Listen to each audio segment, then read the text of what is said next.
Welcome into Bengals Breakdown. I am your host, Stone Shield. Sorry for the delay. We were having some camera issues, but we were able to get them fixed, and we are live now. Thank you guys so much for joining us for our Week 4 watch party between the Bengals and the Carolina Panthers here this afternoon. Really appreciate you guys stopping by and making some time for us today here at Bengals Breakdown as we get set for Bengals and Panthers. The Bengals still in search of win number 1 out there right now.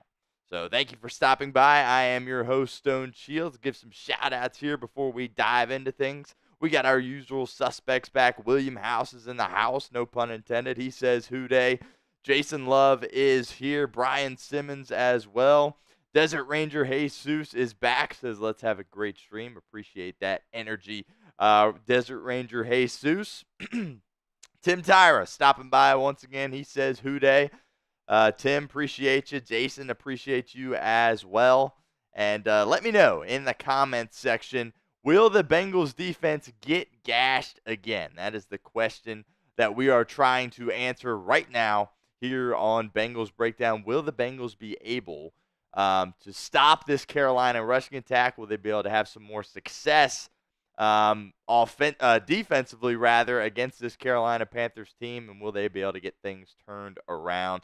Desert Ranger Jesus with a $5 super chat says, let me pop this off with a who day. Desert Ranger Jesus, appreciate you, my friend, getting us started with a $5 super chat here on today's show. So Desert Ranger Jesus, appreciate you so much for that. And by the way, I am solo producing. Don't have Chris with me here today. So if you see me looking down, again, just trying to do multiple things here at once as we get a little bit caught up. Again, had some camera issues we were working through there at the last minute, but we are live and we are just about over a half an hour away from kickoff in Charlotte. Be interesting to see what the weather looks like and if those storms that are kind of going across the entirety of the United States have any effect on Charlotte. So the radars that I've seen haven't been, too alarming by any stretch of the imagination, but it will be interesting to see if we get any rain today for today's game, Bengals and Panthers. Bengals looking for that first victory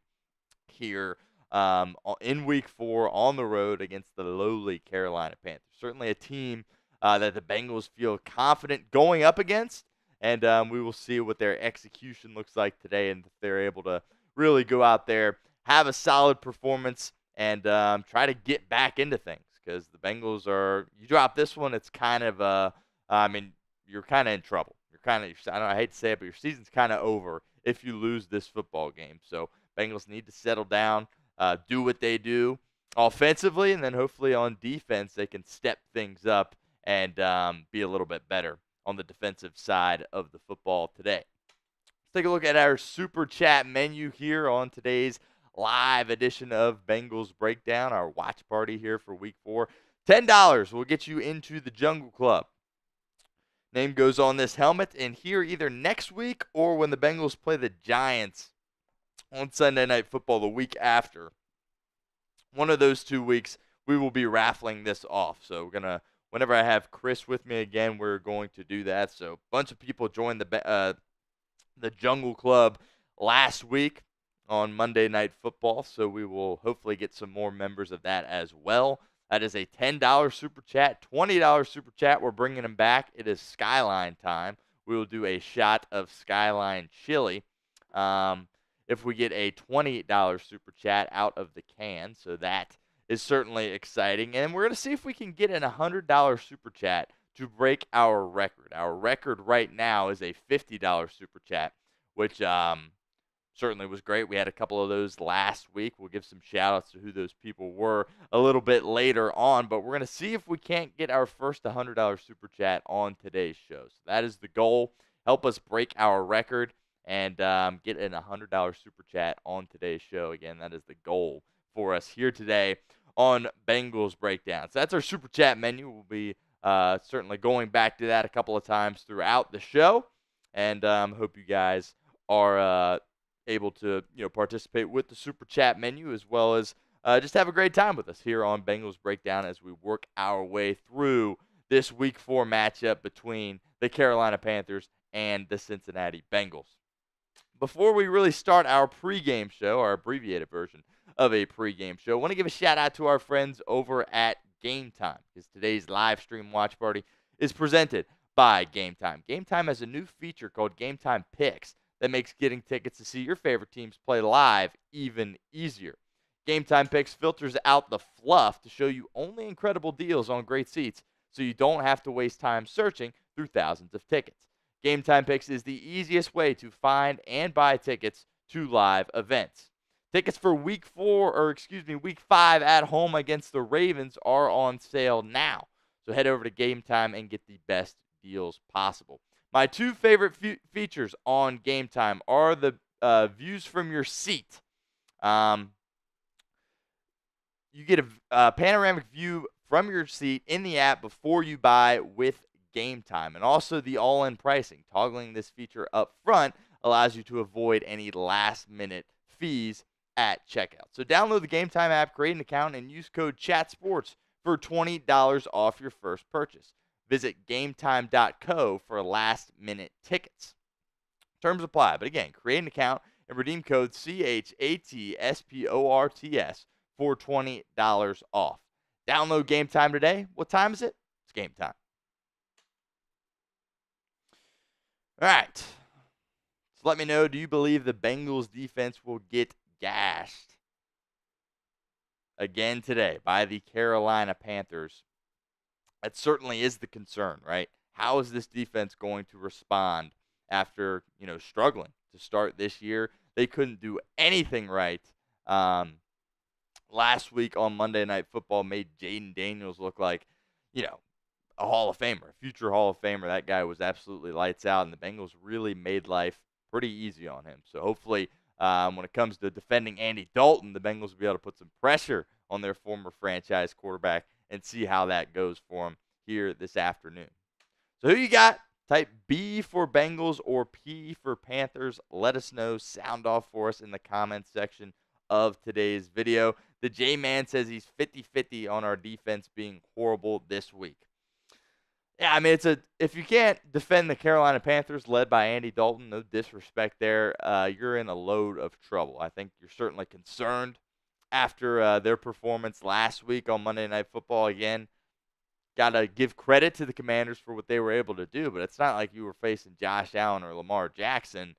That's not really a high-powered offense, and they certainly looked high-powered on Monday night. So we'll see how that goes. Ian says, well, Trent Brown won't be able to protect Joe Burrow because of a season-ending injury. Yep, that is true.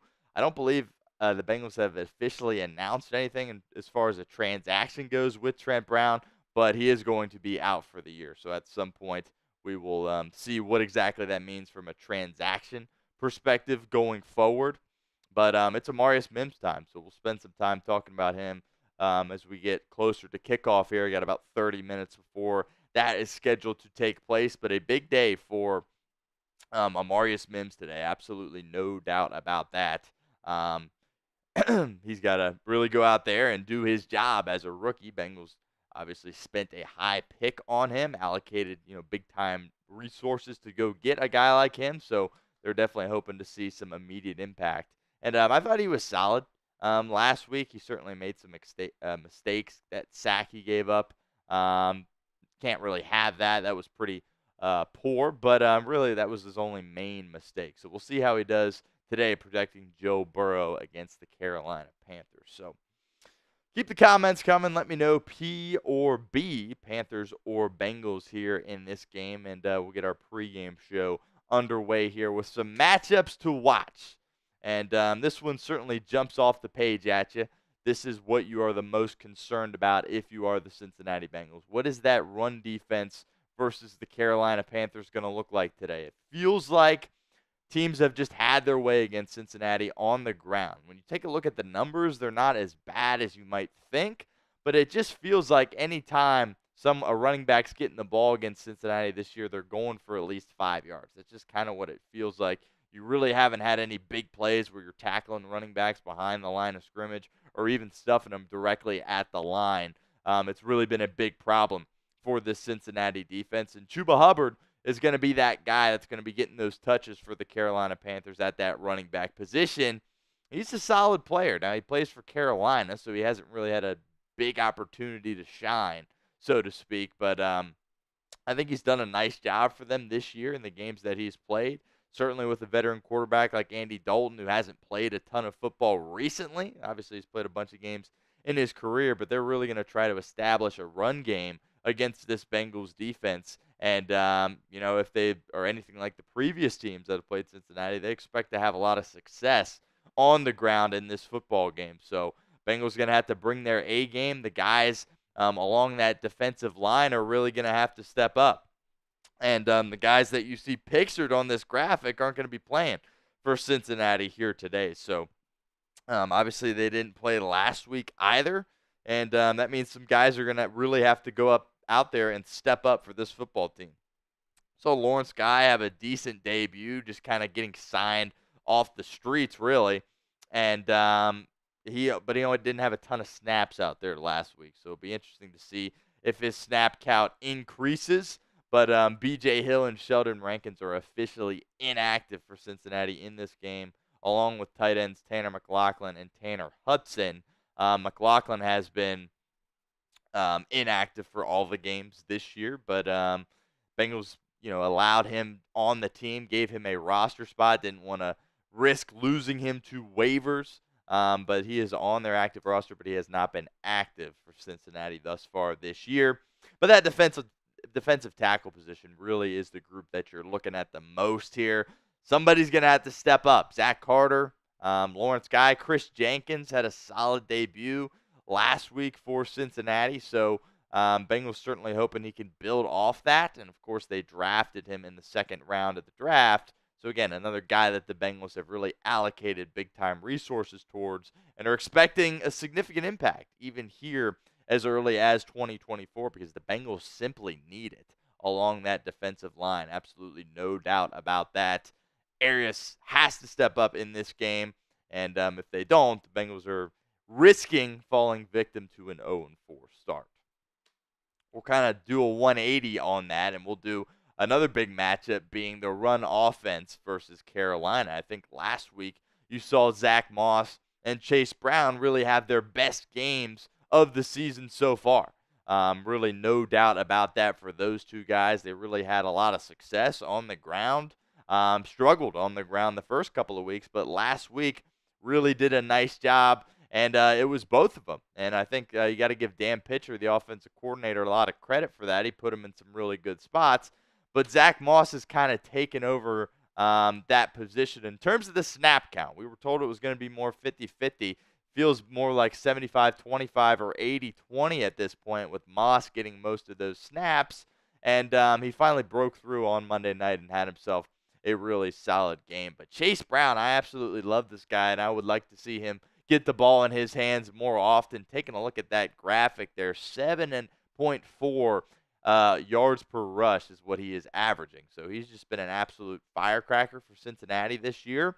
And I would like to see him eventually take over at that running back one spot and be getting the majority of the snaps at that running back position. So there's definitely some questions when it comes to the pass protection element of offensive football when you're talking about Chase Brown. I think Zach Moss certainly gives you the advantage in that department.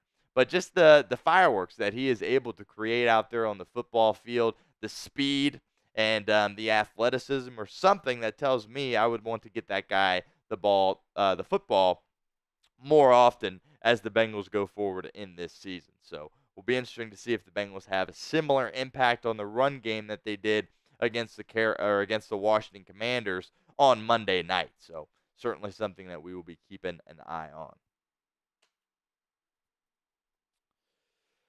William House brings up a great point, says hit that like button for a win.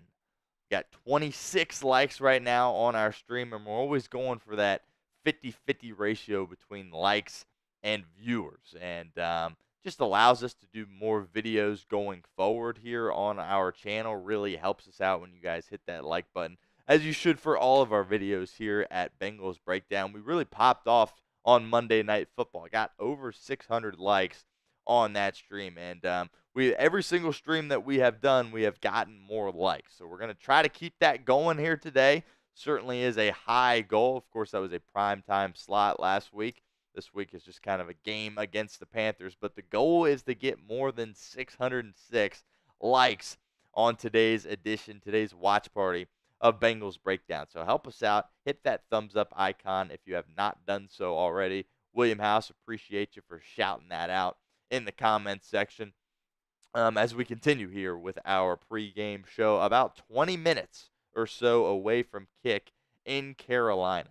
And, man, does this feel like a big game. You didn't anticipate, if you would have asked me before the year what this game against Carolina was going to be like, and if I was to sit there and say, oh, it's going to be a must-win game, it's going to be a do-or-die game, it's going to be the biggest game of the year to this point for you, I would have been like, what? Are you serious? But that's where we're at here with the Bengals trying to avoid an 0-4 start against a team that has been probably the worst team over the past couple of years in the National Football League. This Carolina Panthers team has been horrible. So if the Bengals can't beat these guys, that might be it for 2024. And it's crazy to say that this early on, but I really feel like that is the case right now for Cincinnati going into this game against the Panthers. All right, another matchup to keep an eye on is the explosives on offense. Those Cincinnati receivers going against the defensive backs of the Carolina Panthers. And I think the Bengals really finally broke through in their vertical passing game last week on Monday night. Hit Jamar Chase down the sideline on some big shots. Obviously, the tone setter right in the beginning, really finding him. Burrow put it right in the bucket, got Chase's first touchdown of the year in the first quarter. And that moment, you kind of felt like, oh, this is going to be a really big day for Cincinnati through the air, certainly, and just as a football team. Obviously, that didn't pan out to be that way, but I think the offense still did a lot of great things, and the offense was not perfect by any stretch. You had some opportunities there in the red zone when you weren't able to get 6 points where you were kicking some field goals, but nothing but encouragement, really, from that unit for Cincinnati last week on Monday night. So we'll see if they're able to continue making some explosive plays. That's something that really plagued them, especially that first game against New England, where it was just everything was just 3-4 yards. Couldn't push the ball down the field whatsoever.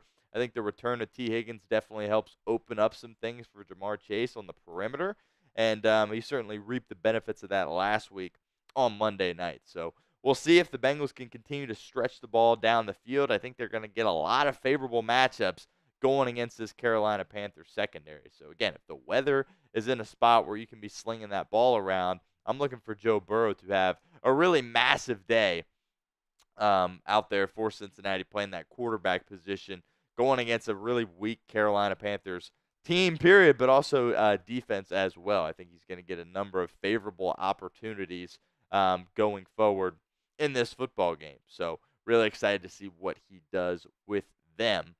Didn't really touch on Andy Dalton on that last matchup between the quarterbacks in this football game. And it really is, as a Bengals fan, it's kind of hard for me to just wrap my head around what exactly today is. Because the Bengals are in a spot where they're in a must-win game, trying to avoid an 0-4 start. And the guy that is standing on their opposite sideline at the quarterback position is their former franchise quarterback in Andy Dalton, who I think a lot of people wrote him off after he was done with Cincinnati, but he's really carved out a solid second half of his career as a backup.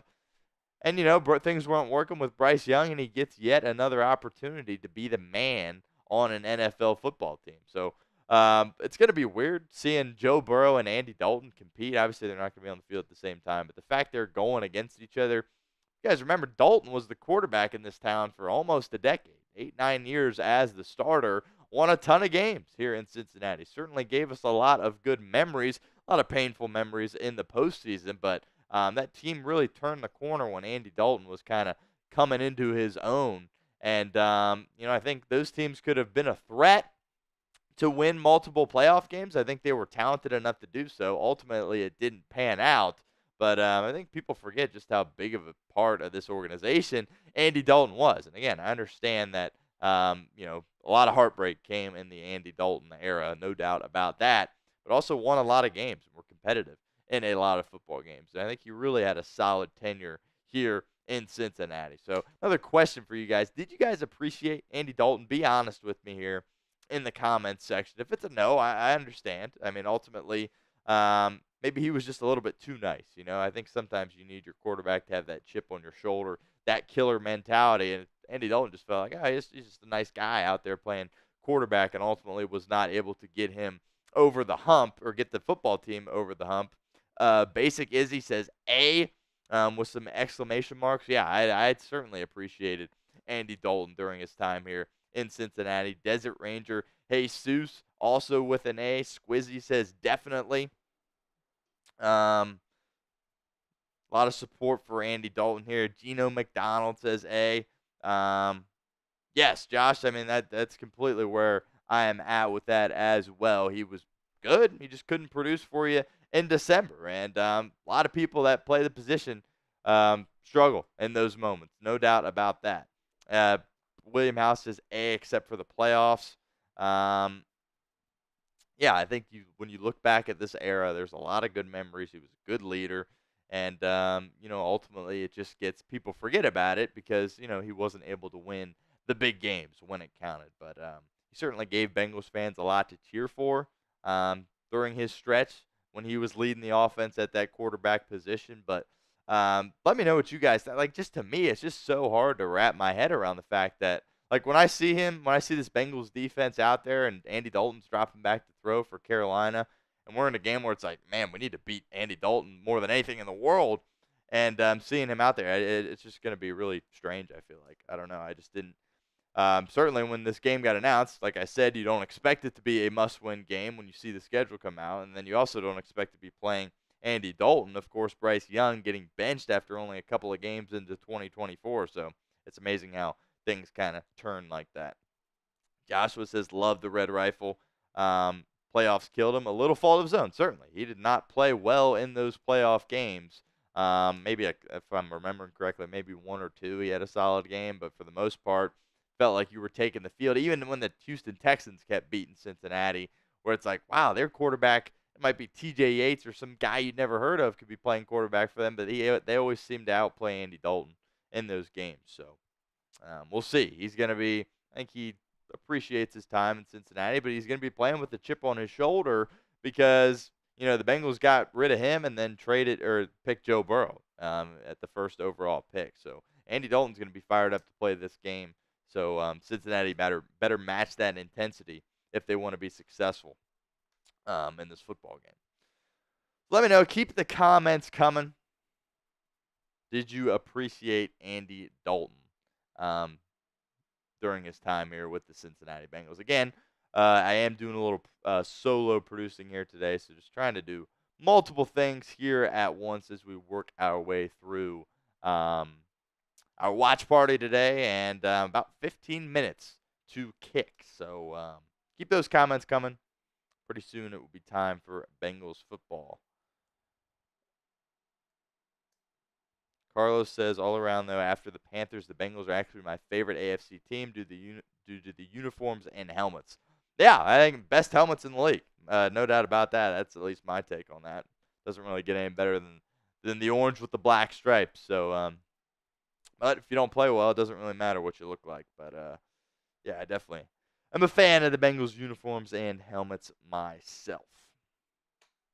All right, now let's look at some players to watch. Got 4 here on today's show. Number 1, Sam Hubbard.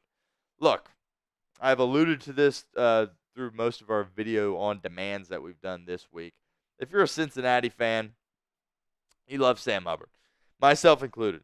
Absolutely love this guy. He's been through thick and thin with this team, and he's produced in big-time moments. But this year, coming off an off-season procedure that he had on his ankle, and then this year he just doesn't seem to have it out there. Now, it was interesting. A report did come out regarding Sam Hubbard that he is dealing with a hamstring injury. And that, to me, is certainly noteworthy because he hasn't popped up on any injury reports with that hamstring. But apparently it's something that's going to linger throughout the entirety of this year for Sam Hubbard. And he certainly doesn't look like himself. So I think there was some thought, like, could this guy perhaps be, just over the hill? Is he washed as an NFL player? And this report comes up about the hamstring. Certainly very interesting, but you're at the point where you're in desperation time. So if Sam Hubbard is out there not producing for your football team to start this game, you got to try somebody else because you can't fall to 0-4. Can't do it. Absolutely cannot happen. So I'm hoping Sam Hubbard can turn this around. I'm hoping he can get healthier out there on the football field. But somebody has to give some help to Trey Hendrickson when it comes to rushing the opposing quarterback. And nobody has done that for this football team this year. And it didn't happen last year either. And you were really hoping that somebody could get over the hump. Obviously, Myles Murphy going on short-term IR. You've been without him for these first 4 weeks. That certainly hurts. No doubt about that. But somebody needs to step up there, and we haven't seen it through these first couple of games. Will be interesting to see if Myles Murphy does come back next week for that game at home against the Baltimore Ravens.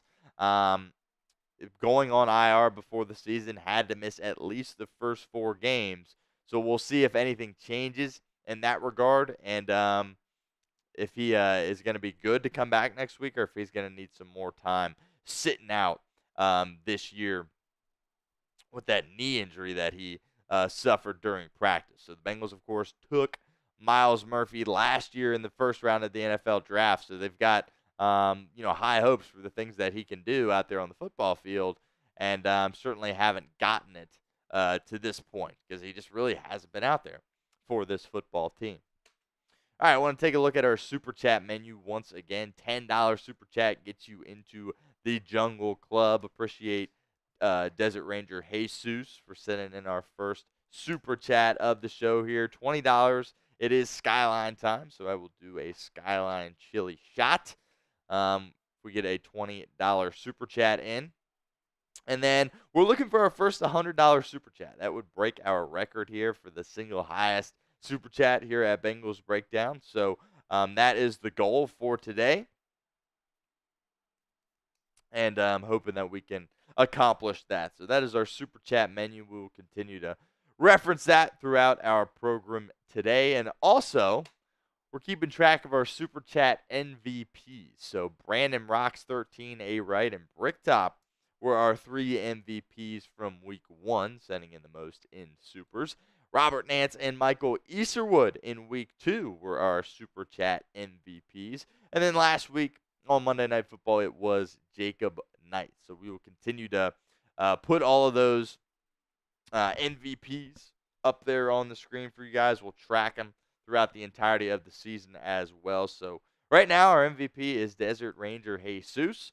See if anybody can break that here today and be an MVP of our live stream watch party here as the Bengals get ready to play against the Carolina Panthers. So about 10 minutes or so before kick, and as you guys keep filing in here, reminder to hit that thumbs up icon if you have not done so already. We are trying to get over 606 likes on today's show. So we've done a great job each week breaking our like total from the previous week. And on Monday night, really did a great job getting over 600 likes. So that is the goal here today. Got 55 right now. Jumps up to 59. So help us out. Hit that thumbs up icon. Like today's video for us right now. It just allows us to do more videos here on our channel as we continue going forward. And makes the bosses happy as well. So help us out and hit that like button if you haven't done so already. Another player to watch here is Amarius Mims. So Trent Brown, of course, suffered that torn patellar tendon pretty early on in that game against the Commanders. And that was Amarius Mims' first game being active for this football team. Of course, he had the strained pectoral muscle that he's been dealing with. Suffered that in the first preseason game at home against the Buccaneers. And he finally gets back. He's finally in a position to be active. I think the Bengals were kind of hoping to be able to ease him into things, maybe get him in the game for some jumbo sets or what have you. But Trent Brown went down, and it was right into the fire for one Amarius Mims. And I thought he did a solid job in that game. People knock him for that sack that he gave up. He did get beat pretty bad, but you have to understand he's a rookie.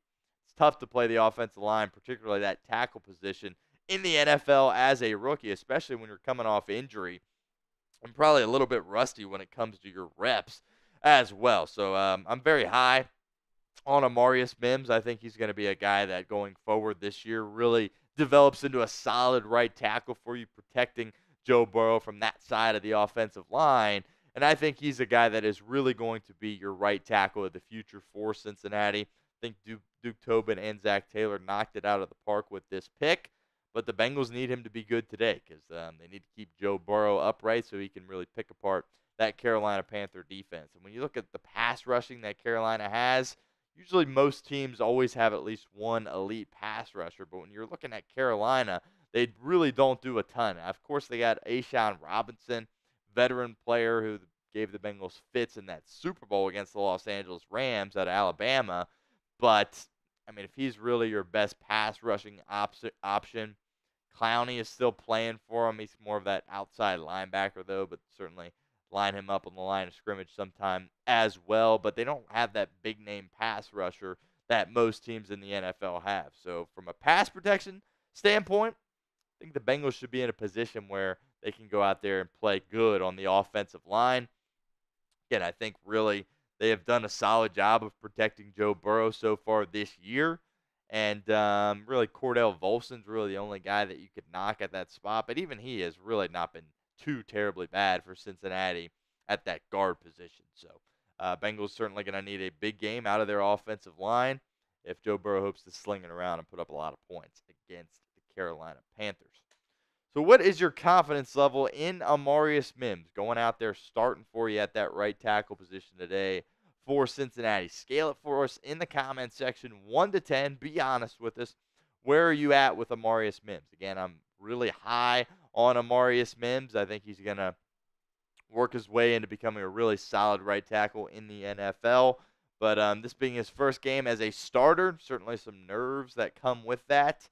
And we'll see how he is able to do out there for Cincinnati. So scale it for us in the comment section. Tim Tyra says 9. He feels good about what Amarius Mims can do at that right tackle position. Again, Bengals first-round pick out of Georgia in the 2024 NFL Draft. Freeway says 5. Haven't seen enough. Yeah, that's fair. We definitely haven't seen him out there a ton when the bullets are flying. Really just last week after Trent Brown went down, apart from, of course, that preseason game, which ultimately doesn't compare to a regular season NFL game. Metallica Dragon says 9.5.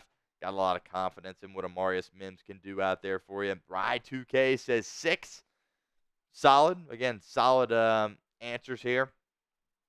The Bengals going to turn to him and really need him to do a great job. A lot of pressure on that young man today as the Bengals get ready to take on the Carolina Panthers. Just over 5 minutes or so from kick, so we'll speed through this real quickly. Geno Stone, look, he's got to be better for Cincinnati. I was really high on Geno Stone as well when the Bengals signed him in free agency from the Baltimore Ravens, and it really hasn't panned out that well for you. He's gotten beat. He's letting receivers rather get behind him, which has created some explosive plays for the opposition. And he's missed some tackles out there as well. I think Bengals fans were kind of hoping that he'd come in and be a savior, but at that safety spot. But look, the Bengals, I don't think they realized how good they had it with Jesse Bates III playing that free safety spot. He's just absolutely balling right now with the Falcons as well. And I think the Bengals kind of probably wish they would have forked over some change to have him stick around and still be a part of this defense. But Joe Burrow, last guy on this list. Look, I don't blame Joe Burrow for this start. He played really bad week 1 against the Patriots. But these past 2 games, Monday night and, of course, going to Kansas City the week prior to that in week 2, I think Joe Burrow has looked like the Joe Burrow we are used to seeing out there for Cincinnati. And the Bengals really going to need that in today's game. But look, I need Joe Burrow to go out there and win this football game. He's the quarterback. He's the guy getting paid the big bucks. We need him to go out there and win this football game. And really not interested in any excuses, even if he is able to have a massive game again for this team.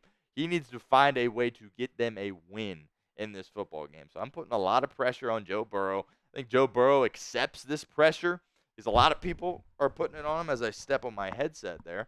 But Joe Burrow is, as the leader of your football team and a guy that's getting paid that kind of money, and you're in an 0-3 hole, Joe Burrow's got to will them out of this hole. So he's a guy that I'm looking to. Again, he's played well for Cincinnati the past 2 games, but he's going to have to play really well today, and most importantly, just get them a win in this football game. So that's our abbreviated version of the pregame show here today.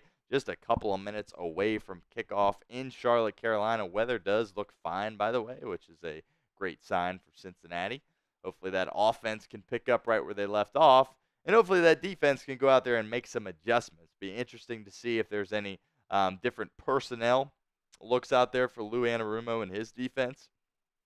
The definition of insanity is just doing the same thing over and over again when it's not working, right? So I would like to see some adjustments out there from Cincinnati, whether it's the tactical adjustments. Maybe you're bringing more pressure on, Andy Dalton. I don't think you want him to just sit back there and have the opportunity to carve you apart. Maybe you're rotating some new guys into there. It's something we teased throughout the week here on Bengals Breakdown. Lou Anarumo hates that safety rotation. He just wants to put 2 guys out there and let them play the whole game. But Von Bell clearly looked hurt to me last week, and they just refused to give Jordan Battle a chance at that strong safety position. So I thought that would have been a great opportunity for him to kind of get involved in the game. I think he's really your best backup player at any position at that strong safety spot for Cincinnati. So would like to see Jordan Battle at some point get some reps that aren't special teams reps if Von Bell continues to struggle like he did last week. Or, if Geno Stone is struggling at that free safety spot, maybe you put Tyson Anderson into the lineup. Tyson Anderson's been a guy that I've been a big fan of here in Cincinnati. He's been a great special teamer for you. In the past couple of years, hasn't been able to stay healthy. So that's why we really haven't seen a ton of Tyson Anderson out there for your football team. But he could be a guy that Lou Anarumo looks to if he continues to get lackluster play out of his safeties. And I think the safeties, especially looking back at last week's game, deserve a lot of criticism. Usually most of that criticism goes towards the defensive line and their inability to stop the run. And but I think you also have to look at the back end as well. I think Bengals just kind of assumed that bringing in that new personnel, bringing Von Bell back, signing a guy like Geno Stone to significant money was just going to fix their secondary, and it really hasn't been much better than it was last year whatsoever with those 2 new additions. And Cam Taylor-Britt certainly has made some outstanding plays for Cincinnati, but he's gotten beat a couple of times as well. So all those DBs really going to have to step up here for the Bengals. Brandon Rocks 13 says, Stone, anyone join the Jungle Club today? Not today, not yet. Got a $5 super chat from our guy, Desert Ranger Jesus, which we greatly appreciate. But so far, no Jungle Club members on today's show. And Brandon, we are going to be auctioning this off either next week or the week after. Haven't decided if we'll do that during the Ravens game or after that when the Bengals go to New York to take on the Giants on Sunday Night Football. So one of those 2 spots for sure. Desert Ranger Jesus says he likes Tyson Anderson, and he says he's quick and aggressive. Yes, 100%. And it really just comes back to what I was saying about the definition of insanity being doing the same things over and over again when they're not working. Like, you just have to try some things. Like, you're paying Geno Stone a heck of a lot more than you are Tyson Anderson, looking at him to be the guy at that spot. But if it ain't working, you got to try someone else. And, I think Tyson Anderson could be a guy that's just waiting for that opportunity defensively to go out there and have an opportunity to make an impact because he certainly has done that on special teams. So at some point, I would be excited to see him get that opportunity. Michael Easterwood, welcome into our stream again. Michael, appreciate you again for stopping by. So he says Chase Brown needs a lot more carries today. I completely agree with you. We showed the graphic earlier. He's averaging over 7 yards a rush and still really only getting about 20% of their carries, with most, about 75, 80% going to Zach Moss. And Zach Moss was great last week. So if he can continue to play the way he did on Monday night, I think you feel good about that. But through 3 games, I think it's very clear that Chase Brown is your better back. He's got more burst. He's got more big play ability. But I think it's definitely a pass protection decision at this point. But as much as they put Sample in the backfield, you might be like, well, you can just throw him back there in pass protection and still find a way to get Chase Brown more snaps. But we'll see today what kind of adjustments they make offensively. Again, if you're the Bengals, you're really just trying to do what you did last week on offense. Obviously, you want to be better in the red zone. But if they can channel some of that energy from last week, they're going to be fine on that side of the ball. It's the defensive side of the ball that everyone around this town is worried about right now. Harvey's back. Says I'm here. Appreciate you, Harvey. Stopping by once again here at Bengals Breakdown. Tim Tyre says Bengals get their first win today, and we go on a winning streak. I like the sound of that, Tim. I like the sound of that. Certainly just need to get that first one, get the monkey off the back, get that one out of the way. So we are just about set for kickoff here in Charlotte. Spam those Who Days in the comment section right now, trying to get our chat rate to peak at this point right before kickoff. Get those Who Days in the chat, spam them, get excited, get fired up. And Bengals have yet another opportunity to go out there and try to get their first win of 2024. Didn't think it would be this late. Bengals still searching for that first win, but here we are. The Bengals will kick it off first. Evan McPherson boots it, and it will be a touchback, and we will see the Red Rifle, Andy Dalton, take the field first at the quarterback position in this game. Really just, I alluded to it a couple of times during the pregame show. I can't believe this is happening. Andy Dalton going against Joe Burrow in 2024. I did not expect to see this matchup, and really didn't expect to see this matchup in a must-win game for Cincinnati, and it's not even October yet. But here we go. Carolina will start it at the 30-yard line. Andy Dalton in the pistol. Chuba Hubbard is the running back for Carolina. As we get ready for our first offensive play here, Dalton takes the snap, hands it off to Hubbard, and Hubbard's got a pickup of about 5 or 6, tackled on the play by Dax Hill and Von Bell. So immediately, Carolina turns to the run game and immediately has success on the ground. We talked about during the pregame show, it just feels like every single time the opposition hands the ball off to one of their running backs, it's going for 5-6 yards against this Bengals defense, and that is exactly how it starts out here from the first play of the game for Carolina. Dalton goes under center here. Chuba Hubbard, once again, the running back in the game. Dalton looks to keep it on the ground here, and Hubbard is tackled at the line of scrimmage. Nice job there by Cincinnati in the run game. Logan Wilson, J. Tufele in on the stop, and all of a sudden it is 3rd down. Type in those threes for us here in the comment section. Nice solid play by the defensive front on that one. Zach Carter is getting the start at one of those defensive tackle spots. Sam Hubbard is still out there, and he was in on that tackle. So good to see Sam Hubbard make a play early on here for Cincinnati. 3rd and 4, Carolina. Dalton is in shotgun. Jonathan Mingo comes in motion. Bengals bring 3. Dalton looking down the left sideline, has a wide open man, drops it right in the bucket. Cam Taylor gets beat down the sideline. Deontay Johnson with a massive first down pickup for Carolina. And once again, Geno Stone was late getting over there to help. Massive play for Andy Dalton and the Panthers on 3rd down. And this Bengals defense picking up right where they left off on Monday night, giving up an explosive play and getting beat on the ground. It's on Cam Taylor, Britt, and Geno Stone. Geno Stone just way too late getting over there. And didn't exactly see the move there from Deontay Johnson, but it was good enough to beat Cam Taylor-Britt as the Panthers have it at the Cincinnati 25-yard line. Bengals defense reeling early. The give is to Hubbard once again, and another Hubbard is there to make the stop. Sam Hubbard for Cincinnati. 2 big plays out of Sam Hubbard early on, and this one's certainly a good sign for this football team early on.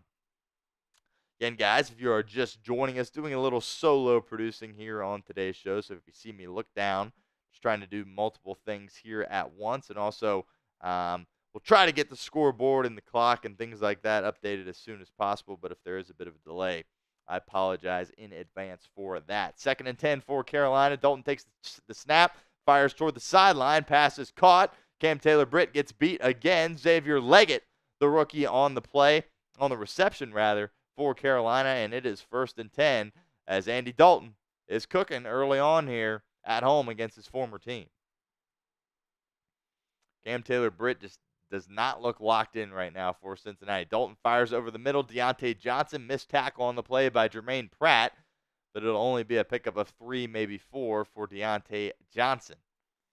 Bengals trying to bend but not break early on here. 2nd down coming up.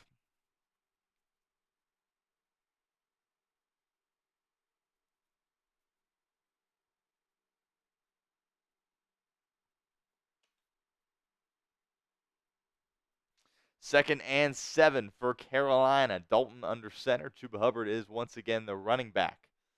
Dalton, play action, rolling out to his right. He's got all day to throw. Dumps it off to his receiver. Pass is caught for a pickup of about 5. 3rd and 2 coming up for Carolina. Spam those threes for us in the comments section. Jatavion Sanders, backup tight end, with the reception in the flat from Andy Dalton. 3rd and 2 coming up. Type in those threes. Dalton, a perfect 4 for 4 through the air to start this one. Carolina offense also picking up right where they left off following their game against the Las Vegas Raiders last week. 3rd and 2, Dalton in shotgun. Takes the snap, hands it off to Hubbard, who's got enough for another Carolina 1st down, pickup of about 3 yards. 1st and goal coming up for Carolina at the Cincinnati 2-yard line. This defense is not good. In fact, I think you could say they are atrocious at this point for Cincinnati. Got to see some type of sense of urgency. You're trying to avoid an 0-4 start. I want to see some guys running around with their head cut off and not just lollygagging out there and giving up yardage like they have all season long. So we got a stoppage in play here, 10.5 minutes to go in the 1st quarter. Carolina driving well within striking distance. 1st and goal opportunity for the Panthers at the 2-yard line. Iman208 says, Bengals fan from Ireland. Let's get this dub, Houday. Appreciate you. Bengals Breakdown has gone international. We have seen that over the past few weeks, so appreciate you tuning in from Ireland. Bengals defense in a critical spot here on the opening drive, trying not to give up an opening touchdown to Andy Dalton in this Panthers offense. Lahami 15 says we're not making the playoffs. Certainly not if the Bengals keep playing like this. Carolina having success on the ground with Chuba Hubbard. Andy Dalton has been sharp here. Dave Canales getting him out of the pocket on some play action stuff, rolling to his right. Andy Dalton can still move around a little bit out there, proving some people wrong. Doesn't really look like a statue quarterback at this point. And somebody's got to step up and make a play for Cincinnati. Talked about how that game against Kansas City, it felt like the defense really played a lot worse than they got credit for, which sounds funny to say it that way, but really the Bengals defense in that game kind of shined because they were able to force 3 turnovers. And I think that really masked a lot of the issues that this team has defensively. And that certainly reared its ugly head last week on Monday Night Football against the Commanders. You're playing another lackluster offense. Again, I hate to disrespect what Jaden Daniels was able to accomplish, but if you're giving up this kind of yardage to offenses like Washington and here early on against Carolina, how do you expect to be competitive when you're playing against Baltimore or when you're playing against Buffalo? Or if you hypothetically were to get matched up again with Kansas City. But in order for that to happen, you got to make the playoffs, and this team looks very far from a playoff team at this point in the season. And Mike Hilton is getting helped off the field by 2 trainers limping off. So you can expect Dax Hill to shift to that nickel spot, and I think DJ Turner will probably take over for Hill at that cornerback 2 position opposite Cam Taylor-Britt. The give is to Hubbard, and once again, the Bengals defense was able to make a play there and only give up 1 yard. 2nd and goal coming up for Carolina at the 1-yard line. Taking a look here at this Mike Hilton injury, and looks like Hubbard just kind of awkwardly lands on that foot / ankle of Hilton. So definitely a lower extremity injury for the Bengals starting nickel. He goes into the blue tent, and we'll keep an eye on him and his status as we go forward in this game. 2nd and goal for Dalton and the Panthers at the 1-yard line. Dalton looking for a fade to Deontay Johnson. That ball comes out. Great job by Dax Hill not giving up on the play. Looked like a touchdown, and not sure if it was just a drop by Deontay Johnson or if Dax Hill was able to knock that ball free. But regardless, 3rd and goal coming up for Carolina. Type in those threes. Outstanding job by Dax Hill. Just never quit on the play and was able to get that right hand in there and dislodge that football. Outstanding job by Dax Hill on a goal-to-goal situation for Carolina. 9:40 to go here in the first quarter. Dalton takes the snap, hands it off to his running back. I don't know if he got there. Dalton is signaling touchdown, but the official comes in and marks him short. Chuba Hubbard is marked short by the officials, just inches short of the goal line. We'll take another look at this, see if he perhaps got in. He works his way towards the pylon, and he is short. Logan Wilson, outstanding job making the tackle. Andy Dalton, Dave Canales are going for it. 4th and goal. Back to Hubbard on the ground, and the Bengals defense makes a stand at the goal line. How about those Cincinnati Bengals? Lou Anarumo's fired up on the sidelines.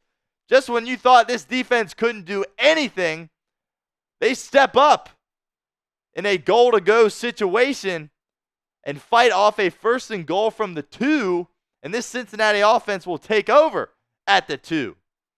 This Bengals football team is fired up. How about that? Okay. There's a little momentum. Did not expect to see a stop there. But the defense produces at the last possible moment, gets a stop for Cincinnati, and Joe Burrow will take the field trying to go 98 yards and score a touchdown. Okay, that was positive. So the Bengals defense gets torched throughout the drive, but steps up in a goal-to-go situation. Yeah, and Andy Dalton and that offense had it 1st and goal from the 2, and really just outstanding plays by the Cincinnati defense there.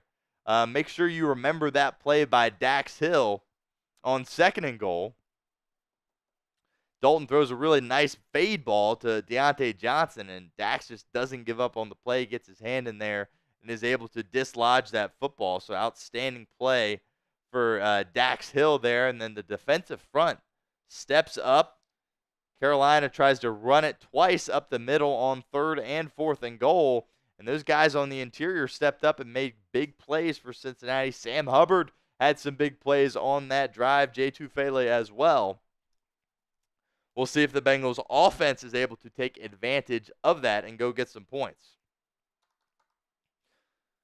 So could that be a sign of things to come for the Cincinnati defense? Could they have perhaps turned a corner? They were just dreadful in the short yardage these first 3 games. Felt like you're in a 3rd and 1 situation. The other team's just automatically getting that. But back-to-back short yardage situations there for that Bengals defense, and they produced.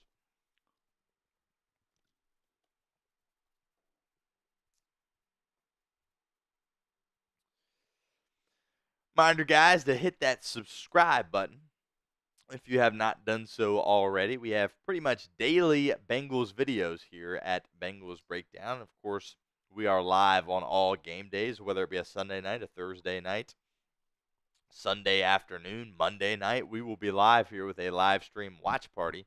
So hit that sub button so you don't miss out. And really just trying to grow our community here at Bengals Breakdown. And did a great job of that on Monday. Got over 1,000 subscribers, or close to 1,000 subscribers, on last week's watch party. So we'll see if we can flirt with the 12K number. That would be fun here today. So Joe Burrow and the Bengals offense have it at their own 1. Bengals got to be careful here offensively. Handoff is to Zach Moss, who gets about a yard, maybe 2. 2nd and long coming up for Cincinnati. We'll see if Zach Taylor opts to do anything through the air, or if they're going to keep it on the ground here for Cincinnati. If you're just joining us, Bengals defense was able to bow up on that last possession. Carolina went for it on 4th and goal from the 1-ish, 2-ish yard line, and Cincinnati was able to produce and get a stop. The Bengals offense now is backed up in their own territory. 2nd and 7 coming up. 8.5 minutes to go in the first quarter. Burrow once again under center. Little misdirection. Is going to roll out to his left and pass. He's got the tight end over the middle, Eric All Jr., who the Bengals keep going back to. All Jr., the 4th-round pick. Spent his college time at Michigan before transferring to Iowa. And he's really been a nice surprise for this Cincinnati team early on. 3rd down coming up. 3rd and 4. Type in those 3s in the comments section. 8 minutes to go here in the first quarter.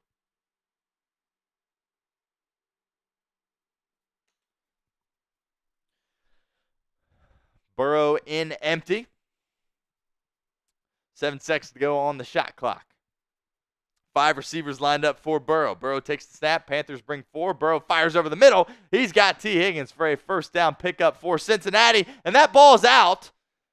Luckily, they call forward progress, and the play was blown dead before that ball came out. T. Higgins got swarmed by a number of Carolina Panthers defenders, but luckily for Cincinnati, the officials blow this play dead, and this won't be a fumble. And it's former Bengal Nick Scott actually got the strip, but again, the officials called the play dead, so the Bengals avoid disaster there. Burrow back under center, 1st and 10. We'll see if they keep it on the ground. They do with Zach Moss, who cuts it back up the middle, picks up 3 yards there on the ground. 2nd and 7 coming up. Really nice job by T. Higgins. Of course, it could have been bad there if that ended up being a fumble, but just kind of finds the soft spot of that zone, turns around a couple of yards past the sticks, and just waits for Joe Burrow to find him, and Burrow's able to deliver a nice pass over the middle, and the Bengals avoid a 3-and-out on their first offensive possession as they are able to pick up a 1st down after starting this drive on their own 2-yard line. Bengals have it now at their own 18. Burrow takes the snap, looking over the middle with time. Once again, it's T. Higgins. Looked like a very similar route to what Higgins picked up the 1st down on. Again, just sits down a couple of yards past the sticks for Burrow. And Burrow once again finds him. 1st down Cincinnati. Type in those 1s. Offensive line out to a really solid start here. Orlando Brown Jr. on that left side has really been locked in all year for Cincinnati. Brown Jr. was looking for kind of a bounce-back year after kind of struggling for his standards last year in 2023. Certainly a great start to 2024 for him. Bengals now in the I formation. Eric All Jr. is the fullback. Play action. Burrow running out of time, moves to his right and just kind of throws it away. Throws it towards the feet of Jamar Chase. 2nd and 10 coming up for Cincinnati. A little creativity there from Zach Taylor. Kind of was expecting them to run it there out of the I formation. They did that a couple of times last week with Eric All Jr. being that lead blocker for him. But Burrow ended up kind of rolling out to his right, was running out of time, and just kind of threw it to the ground of Jamar Chase, essentially throwing it away there for Cincinnati. 2nd and 10 coming up, 5.5 minutes to go here in the first quarter. First offensive drive for Cincinnati. Burrow takes the snap, fires to his right, hits T. Higgins once again on a slant route. 3rd and short coming up. Higgins with his 3rd reception of the day, and Joe Burrow is limping. And he is messing with his knee right now, and we might have an issue here, folks. Joe Burrow puts both of his hands on his knees. Let's see here. Oh, he just twisted his ankle. Cordell Volson steps on his foot here. As we take another look at that. Yep, his guard just happens to step on his foot. Joe Burrow will stay in the game here, but that certainly isn't going to feel good. But it looks like we have avoided disaster, at least, for Cincinnati and their quarterback. 3rd and 3, Bengals got to go. Panthers bring some pressure, and Burrow was looking for Higgins again, and it gets batted down at the line of scrimmage by Carolina, and the Bengals will be forced to punt. We'll see if Joe Burrow heads to the medical tent, if he gets any treatment here. Again, Cordell Volson, I believe, at the left guard position, steps on Burrow's left foot/ankle, and it does appear to roll somewhat significantly for Cincinnati, but Burrow stays out on the field, goes through with their third down play. Brian Rico out to punt for Cincinnati, headed down the right side, and takes a favorable Cincinnati bounce. It will be returned on the play, but DJ Turner is there to make the stop shy of the 20-yard line. The Bengals pick up a first down, but end up having to punt, and Joe Burrow gets stepped on. So we'll see if that affects his mobility throughout this game. Thought it was going to be worse than what it was, to be honest with you. That's just kind of some of the paranoia that comes with Joe Burrow being your quarterback. Anytime something happens to him, you see him limping around out there, you freak out a little bit. And I think that's kind of what happened there with us there for a second, but it appears as though he'll be fine. But again, we'll keep an eye on that mobility for Joe Burrow if he's still able to make some plays outside of the pocket for this Bengals football team. While we have a moment here, I want to shout out our friends over at Game Time, because today's live stream watch party is presented by Game Time. Game Time has a new feature called Game Time Picks that makes getting tickets to see your favorite teams play live even easier. Game Time Picks filters out the fluff to show you only incredible deals on great seats, so you don't have to waste time searching through thousands of tickets. Game Time Picks is the easiest way to find and buy tickets to live events. Tickets for Week 5 at home against the Ravens are on sale now. Head on over to Game Time and get the best deals possible. My two favorite features. First up, the views from your seat. Get a panoramic view from your seat in the app before you buy with Game Time. And secondly, the all-in pricing. Toggling this feature shows you your total up front so you don't get hit with any surprise fees at checkout like a bunch of those other ticketing companies can get you with. So take the guesswork out of buying tickets with Game Time. Download the Game Time app, create an account, and use code CHATSPORTS for $20 off your first purchase. Terms apply. Again, create an account and redeem code CHATSPORTS for $20 off. Download Game Time today. What time is it? It's game time. All right, so the Bengals find themselves in a 0-0 game against the Carolina Panthers. Again, if you are just joining us, here's kind of what has gone on so far in this football game. The Bengals defense seemingly looks the same way they looked last Monday night. Andy Dalton just carves his way right through the Bengals defense, gets him in a goal-to-go situation, first and goal from the 2. But Cincinnati was really able to bow up on that goal-to-go situation, string together a couple of stops. Next thing you know, you're in a 4th and goal. The Bengals get another stop. So then the offense took over at the 2-yard line for Cincinnati. Was able to pick up a first down, but then ultimately wasn't able to pick up the second first down, resulting in a punt.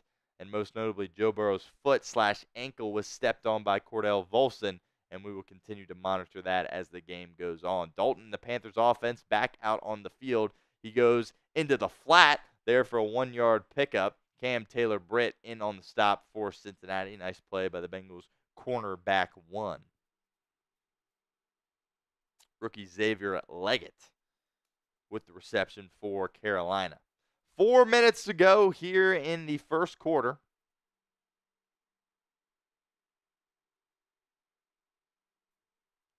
Second and 9 coming up. Dalton in the shotgun, looking right and bringing his way back to his went right, went back left, and then came back to the right, and then nearly threw an interception, but it falls harmlessly to the turf. 3rd and 9 coming up. Type in those threes, and Mike Hilton, by the way, is back out on the field. He got kind of twisted up on, seemed to have suffered a lower extremity issue, but he was out there on that second down play for Cincinnati. He comes off the field here on 3rd down. Certainly good to see Hilton back out on the field for the Bengals. 3rd and 9 coming up. Type in those threes. And the Bengals defense get another stop. Dalton in shotgun. Bengals showing pressure. Will they bring it? They will. Are they able to get home? No. Dalton floating over the middle, and the pass is caught by Xavier Leggett. Tackle on the play by Cam Taylor-Britt. So Lou Anarumo brings pressure. Bengals are not able to get home. Andy Dalton hangs in there and finds his rookie receiver, more towards the boundary, I should say, than over the middle. and it's a first down for Carolina. That's the risk you take when you blitz and you don't get home. Logan Wilson nearly was there in time, but just ultimately a little bit too late. Sending both of your linebackers there, Logan Wilson and Jermaine Pratt, and not able to get home. I respect the change of strategy, though. Didn't see them pressuring Jaden Daniels much last week, so I respect that out of Anarumo. 1st and 10 for Carolina at their own 30. Dalton looking deep down the left sideline and nearly hauled in by Deontay Johnson. Cam Taylor-Britt gets beat again, and Andy Dalton just misses his receiver. It looked like Deontay Johnson was able to get both hands on it, so that's something that he can certainly haul in, but ultimately just a touch too far by Andy Dalton. And Bengals catch a bit of a break there as once again Cam Taylor-Britt gets beat, second time this game for Cincinnati. 2nd and 10. 3 minutes to go here for the first quarter. The give is to Hubbard on the ground. Picks up a 2, maybe 3 yards. Sam Hubbard in on the stop. Sam Hubbard really playing well to start this game for Cincinnati. Certainly good to see.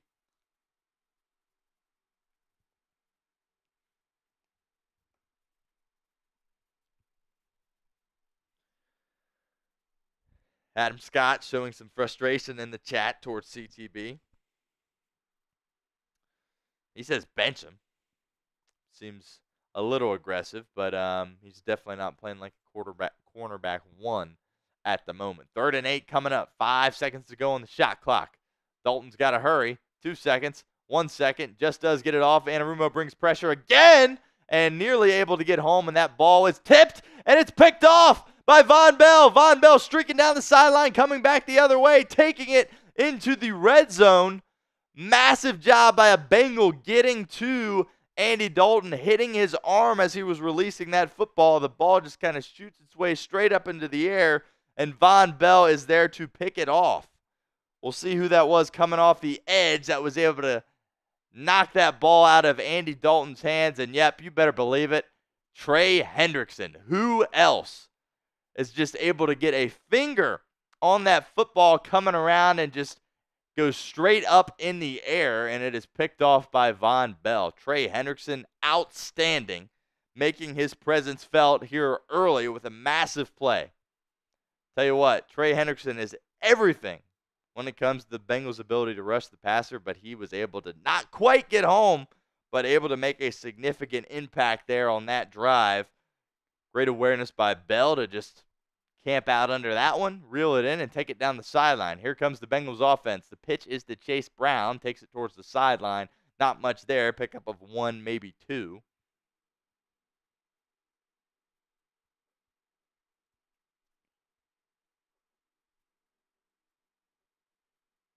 Two minutes to go here in the first quarter. Tremendous job by Trey Hendrickson making a play. Just getting a finger on that football as Andy Dalton was releasing it downfield. And the ball essentially just went straight up in the air and right into the arms of Von Bell. Burrow in empty, 2nd and 10, takes the snap, looking over the middle, firing once again to T. Higgins, who's been his favorite target today. And it'll be a 12-yard pickup for Higgins. Another Cincinnati first down. Type in those ones. 1st and goal coming up for the Bengals. By the way, Burrow seems to be moving around just fine in the pocket. Hasn't had to escape the pocket too much yet. Really great protection there by the offensive line. So we'll find out more about that foot as we continue. Really didn't have to do much there from a mobility standpoint. Burrow in empty, looking, running out of time. Just kidding. He has plenty of time, and he'll just chuck this one away. So Burrow appears to be a little bit hesitant to leave the pocket. That felt like a situation where he would leave it, and he did not. So maybe it's the foot, maybe it's the ankle. We will see. But there is a penalty marker on the play. We'll check the flag, see what this one is. Illegal contact on the Panthers. That will benefit Cincinnati as they get the restart here. And it'll be another first down opportunity for the Bengals. Feels like you need 7 here. Your defense goes out there, makes a massive play for you, creating a turnover, something the Bengals weren't able to do last week at home on Monday Night Football against the Commanders. You really got to capitalize here and punch this into the end zone. The Bengals, of course, are in the game-time red zone right now. First and goal in the I formation on the 2. Handoff is to Moss. Breaks his way to the outside, and he's lucky to get back to the line of scrimmage. Swallowed up by that entirety of the Panthers' defensive front. Second down coming up. The Bengals will have to run a play here. 33 seconds to go on the shot clock and 39 seconds to go on the first quarter game clock.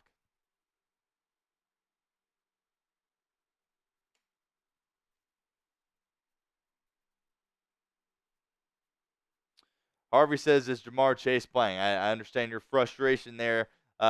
We have played just about a quarter of football, and we have not called his name yet. Burrow in shotgun. Drew Sample will block for him in the backfield. He's looking towards the pylon. Chase Brown not able to reel it in. If he caught it, he would still be short of the end zone. The Bengals would have a 3rd and goal situation from the 1. Instead, they have it from the 4. Burrow just looking to the flat there. Not his best ball, but certainly one that Chase Brown feels like he should probably reel in that spot for Cincinnati. J.C. Horn doing a great job breaking that one up for Carolina. Nice play by their solid cornerback in J.C. Horn. Bengals got to hurry here. 4 seconds to go on the shot clock. 3, 2, Eric all in motion. The give is to Chase Brown right up the middle. Touchdown, Cincinnati. That's what happens when you get number 30 the football. Good things happen. And Chase Brown gets his first touchdown of the season. And the Bengals strike first in Carolina. 6-0 Cincinnati. Spam those TDs for us in the comments section.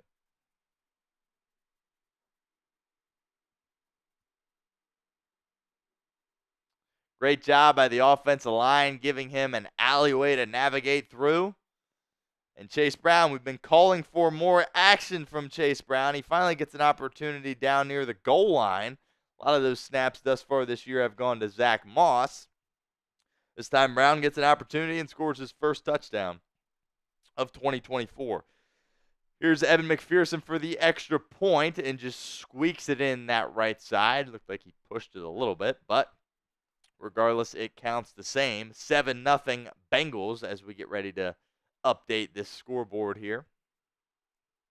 Great job by the Bengals capitalizing on the play that their defense was able to make.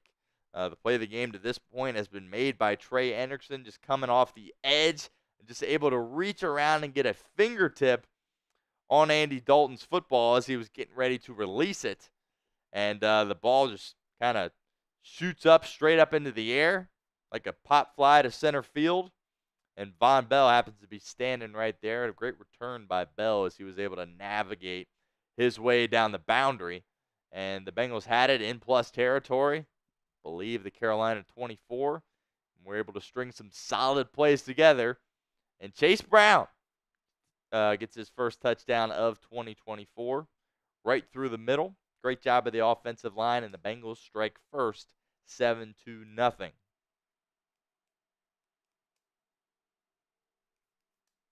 McPherson will boot it away,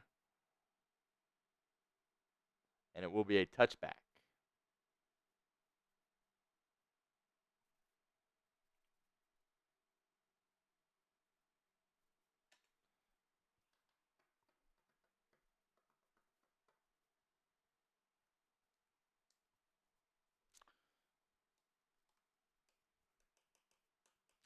Andy Dalton back to work for Carolina, coming off his interception. We'll see how the veteran quarterback responds here, or if the Bengals are able to get to him again. Most likely will be the last play of the first quarter here. 5 seconds to go on the first quarter play clock. And it will be on the ground, and it will be the last play of the first quarter. Bengals front does a decent job on that one, giving up only a 3-yard carry to Chuba Hubbard. Lawrence Guy in on the stop for Cincinnati, but we do have a penalty flag here against Cincinnati. We'll check the flag, see what exactly we've got going here, and if it will result in another play or if we would just move things forward into the second quarter.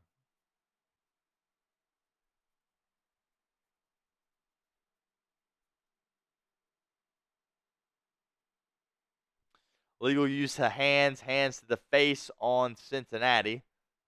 See if we catch the number. They're showing Dax Hill, so I would assume it is on the Bengals' former first-round pick from a couple of seasons ago out of Michigan.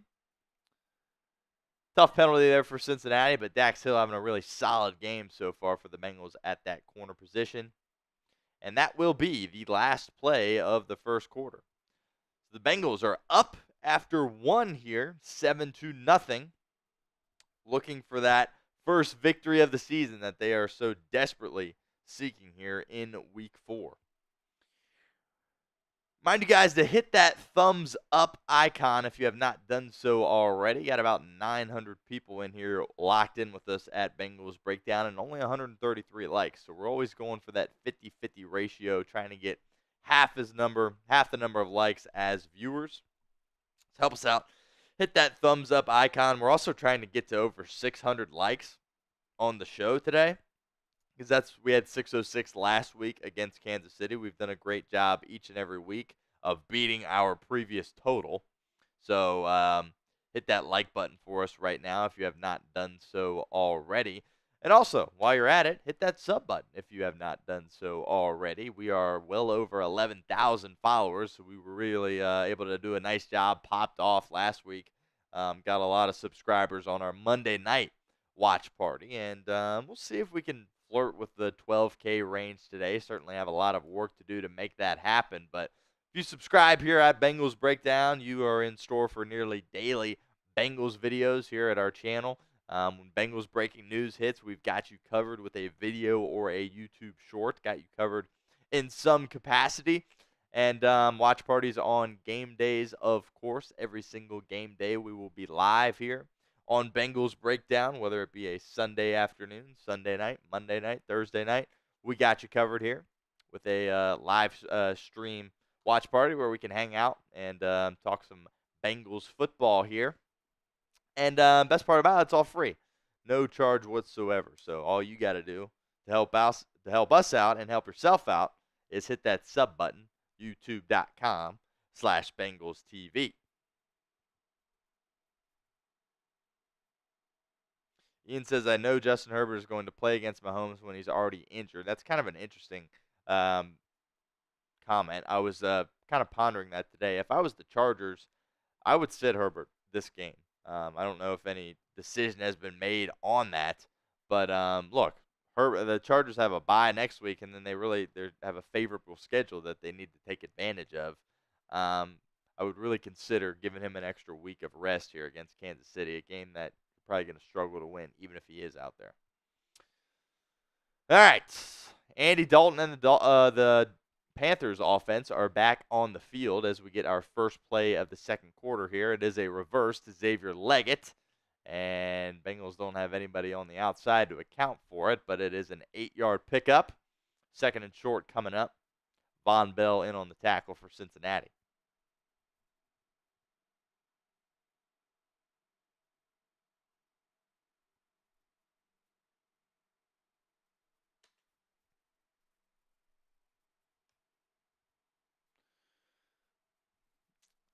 Defense did a great job the last time they were out on the field forcing an Andy Dalton turnover.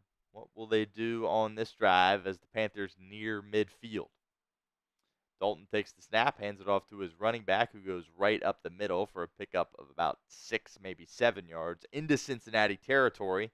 Jermaine Pratt in on the stop for the Bengals. First down coming up for Carolina. 14 minutes to go in the second quarter.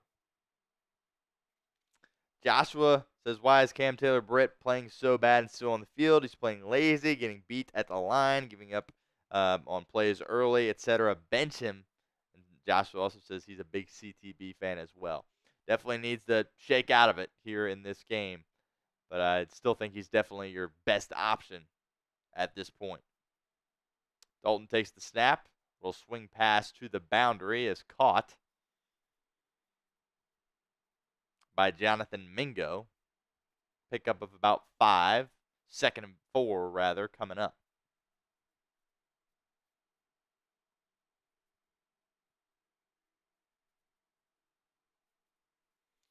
Dr. B says after that Chiefs interception, he has not been good. Yep, that definitely was the highlight of his year so far. And would like to see him play better last week as well after the comments he made leading up to that game regarding Cliff Kingsbury and Jaden Daniels. 8 seconds to go on the shot clock. Play action. Dalton has time, stepping up, launching deep towards the end zone. And a fight for the football, and it falls harmlessly to the ground for an incompletion. DJ Turner was in coverage there.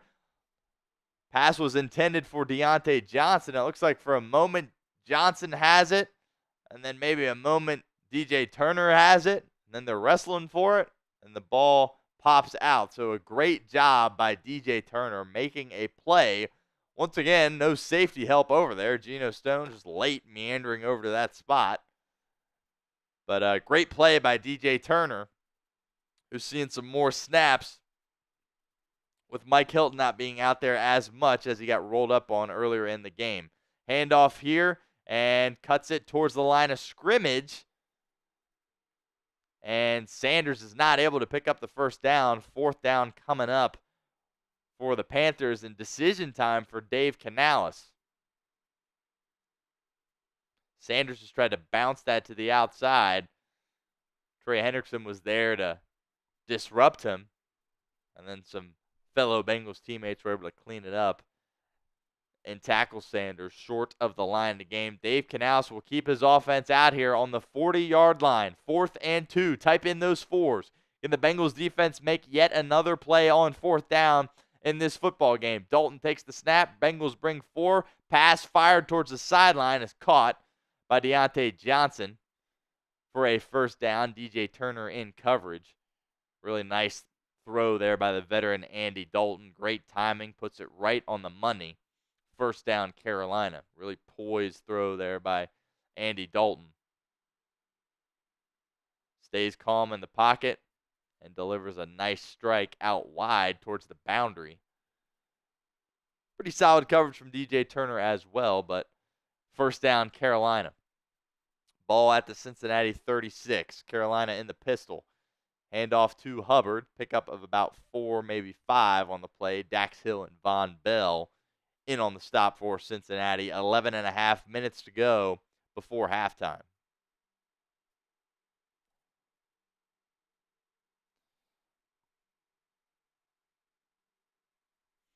How about those Minnesota Vikings out to a 14 nothing lead in Green Bay? They might be looking like the hottest team in football with Sam Darnold playing quarterback. All right, Carolina back in the pistol. 2nd and 5. 7 seconds to go on the shot clock. Dalton to the boundary once again. To Sanders once again. And it will be enough for a Carolina first down. Pickup of about 7. Jermaine Pratt in on the stop for Cincinnati, forcing Sanders out of bounds. 1st and 10 coming up for Carolina.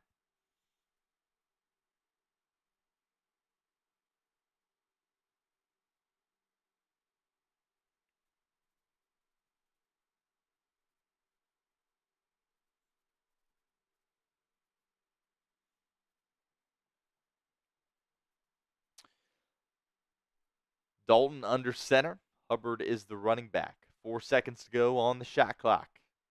The Bengals bring any pressure here, they will. It is a handoff. Hubbard's got some space to the outside, working his way down the boundary, and works his way into Cincinnati territory by a long stretch down to the 2-yard line. 1st and goal coming up for Carolina.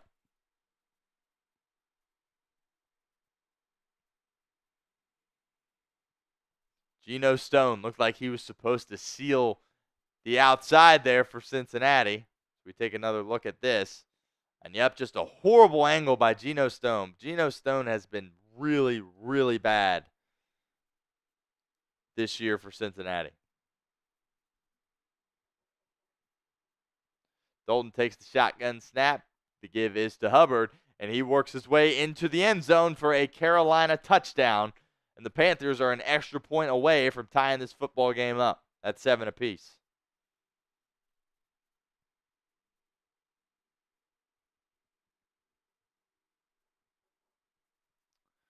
Great job of Andy Dalton responding after that interception and just a smooth, methodical drive down the field for this Panthers offense. We make sure his knee wasn't down. See if they take another look at this. I thought live that he definitely was in. Yeah, not sure if that knee is down before that ball crosses the plane. Looks like a touchdown to me, but of course all scoring plays are reviewed, so they will take a look at that. It appears as though the Panthers are an extra point away from tying this football game. Michael Easterwood says Dalton just shredded our defense. Yep, he looked like a really poised veteran out there. Props to Dave Canales going for it on 4th down and ultimately executing and keeping the drive alive and able to get points up on the board for Carolina. The Eddie Pinheiro extra point attempt is good, and this game is tied up at 7. Bengals need a response here from the offense. Have not called Jamar Chase's name yet in this game. That's not a theme you want to find yourself falling into. This is what we saw week 1 against New England.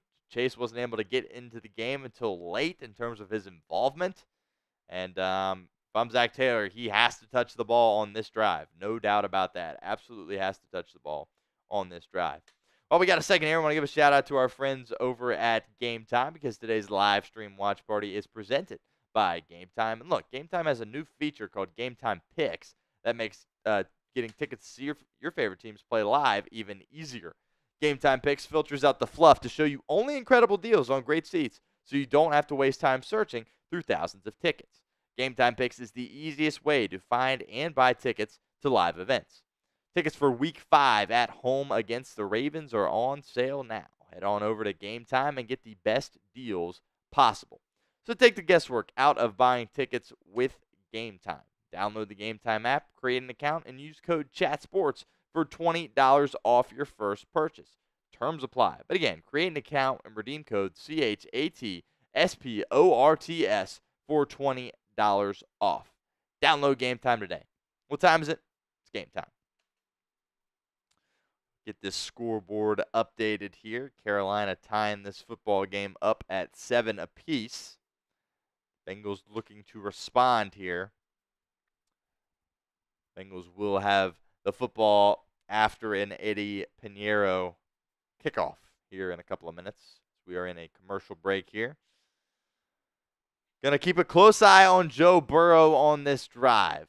If you are just joining us on the Bengals' first possession of the game, right before they punted, Joe Burrow got stepped on by Cordell Volson, his guard, and appeared to roll his ankle. It is his left foot, so his front foot when it comes to throwing the football. Twisted up on that ankle, that foot area, so Bengals didn't really ask him to move outside the pocket on their touchdown drive following the Von Bell interception.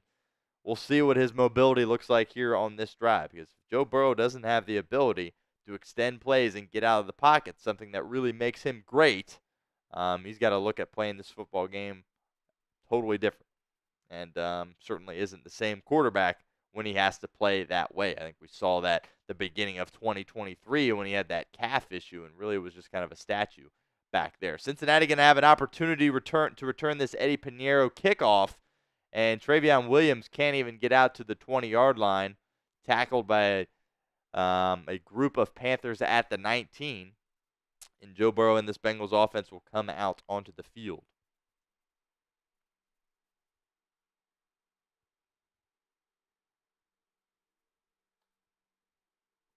Michael Easterwood says, Hope Brown will be the featured back this drive. Me too. Brown, of course, scored the Bengals touchdown in this game.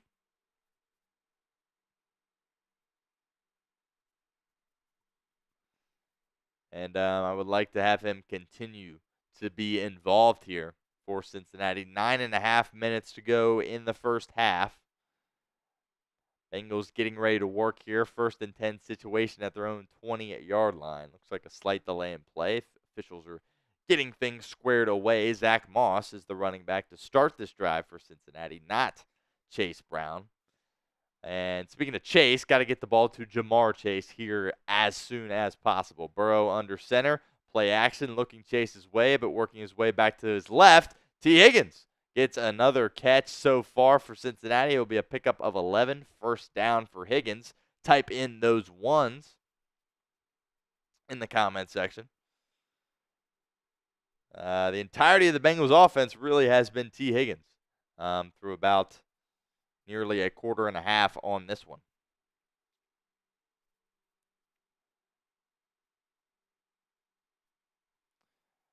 Eight minutes, 55 seconds to go here in the second quarter for the Bengals. Burrow in the pistol. Play action to Zach Moss. Instead, throws out to his tight end, Eric All Jr. Pickup of about 4. Second down coming up. We'll see if the Bengals try to go a little tempo here. They do not. Nice and slow and methodical as Burrow checks his play sheet on his wrist, and the Bengals continue to huddle up here. 2nd and 6 coming up, 8.5 minutes to go in the quarter. Jamar Chase still has not touched the ball yet. I very much consider that an indictment on Zach Taylor. Got to find a way to get your best players the ball earlier on in the game. Jamar Chase has no feel for the flow of this game right now, and there's 8 minutes until it's halftime. Bengals keep it on the ground here with Zach Moss. He picks up 3, maybe 4. 3rd and 3 coming up for the Bengals. Type in those 3s in the comments section. Feels like a really massive 3rd down here. You don't want to have a short drive if you're the Bengals offense and give the ball back to Andy Dalton after he was able to put together a really nice drive for Carolina that ultimately resulted in 7 points. 3rd and 3. Chase Brown in the game. He goes in motion. Sample in the backfield with Burrow, no doubt as a blocker. Snap from Karras is to Burrow. Burrow has it with time, firing over the middle, and there's Jamar Chase. Beautiful job of Joe Burrow feathering that ball, and Chase is loose down the sideline, and he's got a convoy. He might just go, and he does. Touchdown, Cincinnati. Touchdown, Jamar Chase. 13-7 Bengals. How about that? Jamar Chase finally gets involved, and Joe Burrow is fired up. First down over the middle, and just makes a couple of guys miss and is able to get to the sideline. And then from then, he had a couple of blockers, and it's just speed at that point. That's the fastest man out there on the football field.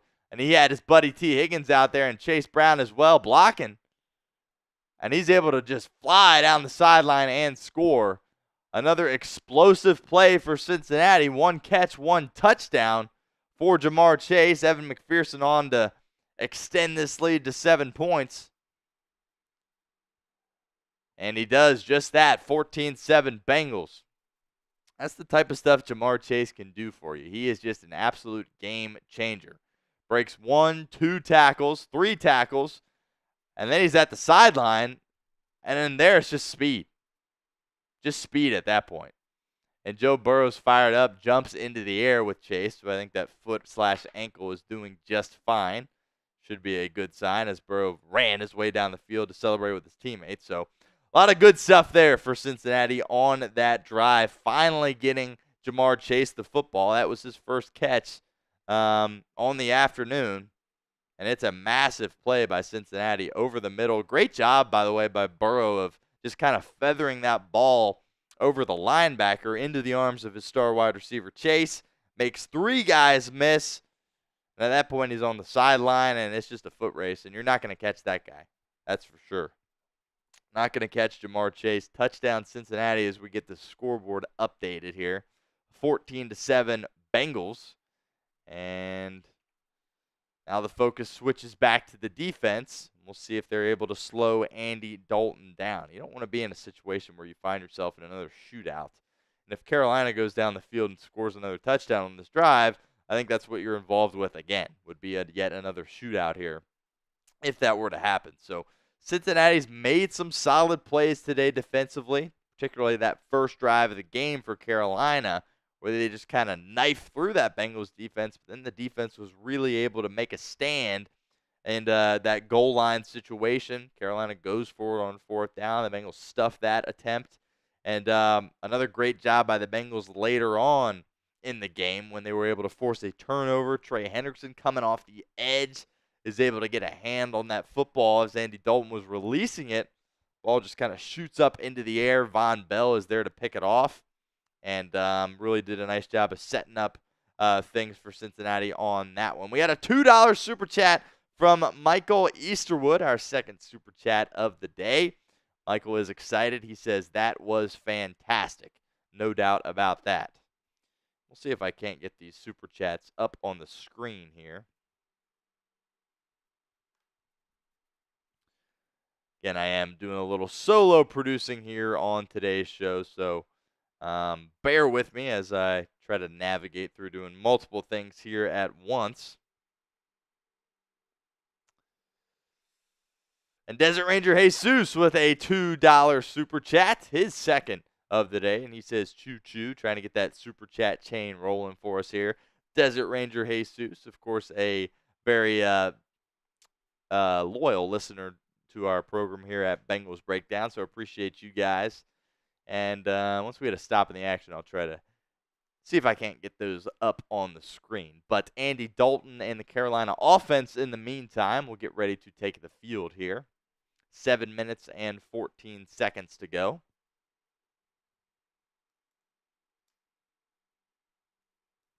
Electricity Star says the Colts are beating the Steelers so far. That's good. That is good news. If we get time during halftime, we'll touch on some scores from around the league. But Steelers, of course, out to a 3-0 start and leading the AFC North right now. Bengals, of course, trying to make a run. It all starts with a win today in Carolina. Here comes Hilton off the edge. Isn't able to get home. Missed tackle by Dax Hill. And the Panthers are able to get up a solid pickup on that first down play.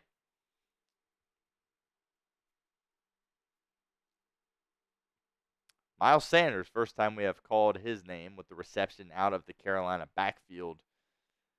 Sanders had a really, really solid run in Philadelphia and was a big part of that team that was able to advance to the Super Bowl. But these past 2 years in Carolina, haven't heard much from him. Certainly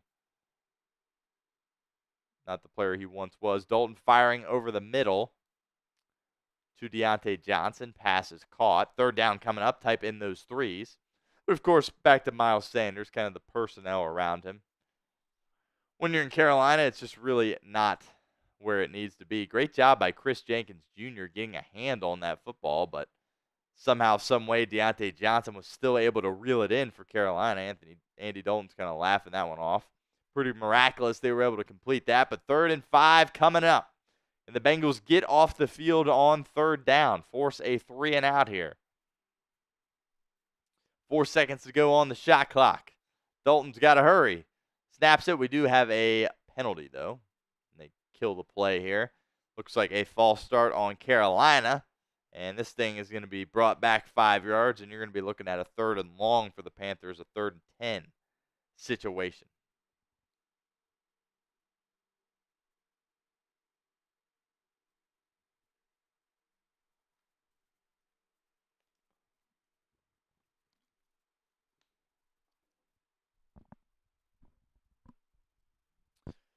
Five minutes, 45 seconds to go in the first half.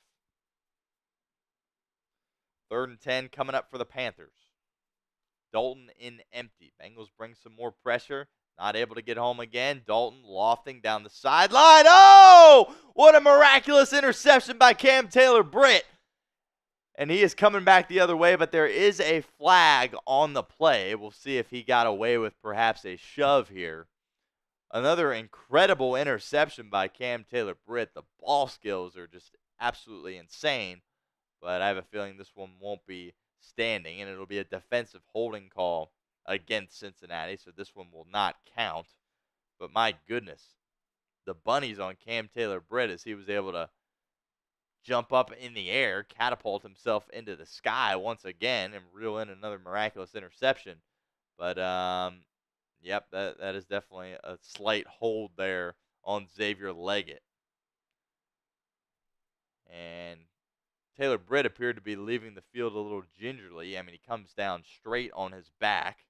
So we'll see how he is doing. He checks out of the game for this 1st and 10. Von Bell bringing some pressure, isn't able to get home.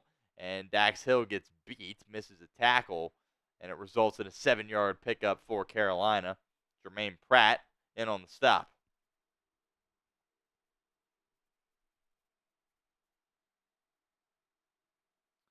Von Bell bringing some pressure off the edge. Dax Hill had the opportunity to tackle Jonathan Mingo very near the line of scrimmage, but appeared to stumble a little bit. He was making his way over to the boundary, and it's a 7-yard pickup for Carolina. They'll elect to go on the ground here with Miles Sanders. He gets his first carry of the afternoon, and it goes for a first down for Carolina. 4 minutes, 42 seconds to go in this first half.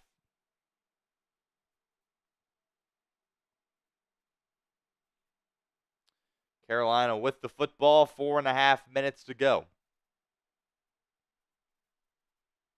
The Bengals will get the ball first to start the second half after Carolina got it to start the ball game. Andy Dalton in the pistol, hands it off once again to Miles Sanders, who has a crease and cuts his way up the middle and works his way and just keeps the legs churning. What an impressive run for Miles Sanders right through the teeth of that Bengals defense. Picks up 11 and a first down. Bengals got out-physicaled on that one. We got a $2 super chat from Matt. Says, let's go Bengals. Matt, appreciate you. $2 super chat, getting involved with our program here at Bengals Breakdown. Appreciate that $2 super chat from Matt.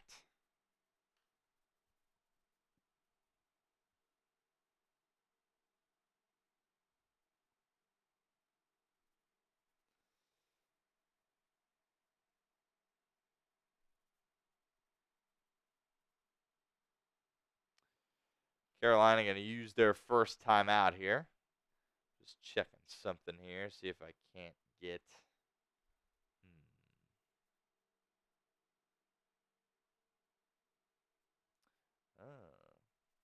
Just trying to get these super chats up on the screen here. I got a couple of things that I got to do in order for that to happen here.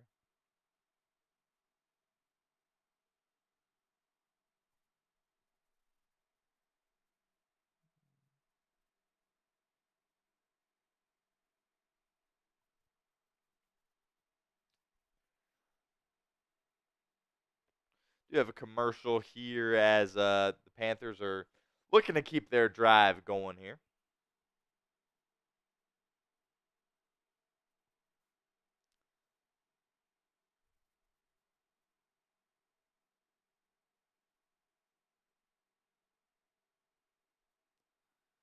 That's not working. Well, Matt, appreciate you regardless for the $2 super chat. We might just have to shout these out as we work through today's live stream watch party. These super chats is a little bit more difficult when I'm doing a little solo producing and don't have my guy Chris here calling the shots. But Matt, appreciate you, another $2 super chat. Oh, we got a moment here. We'll pull up our super chat menu on today's show. $10 super chat gets you into our Jungle Club. Either next week or the week after, we are going to be raffling this bad boy off. So you want to get in on that, send in a $10 super chat for that Bengals mini helmet. $20 super chat, Skyline time. I will do a Skyline chili shot for a $20 super chat. And we're looking for a $100 super chat to break our record here at Bengals Breakdown. We have yet to have one of those so far, so that is our goal on today's show, is to get our first $100 super chat. There you have it, our super chat menu.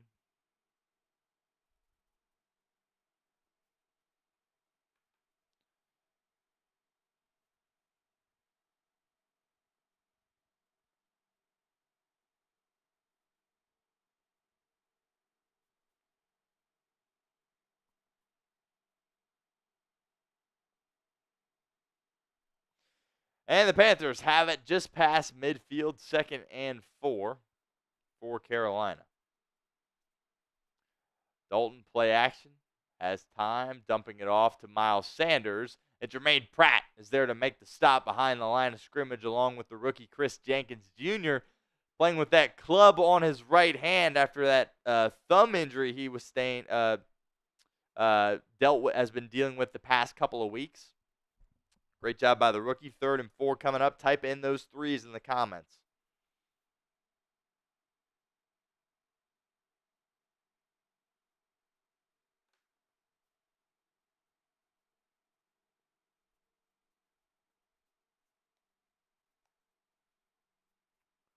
Third and 4. Dalton in the shotgun.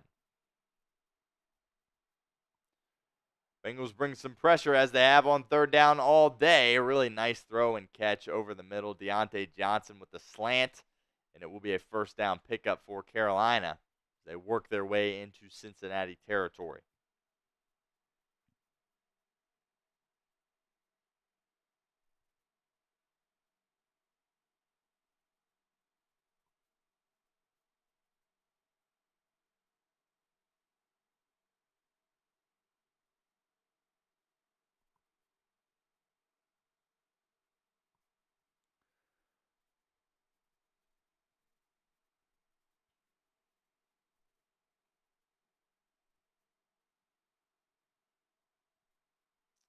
And we have hit the 2-minute warning here in Charlotte. Bengals trying to create a stop here on the defensive side of the football. Just bear with me here as I'm trying to get these super chats up on the screen here.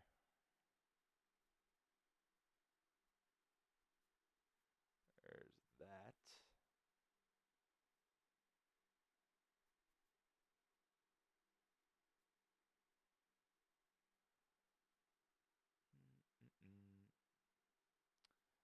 Bengals.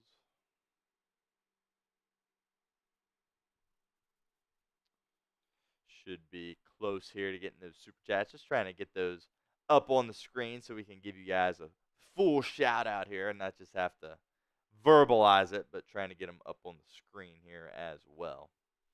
Just bear with me as I do that here.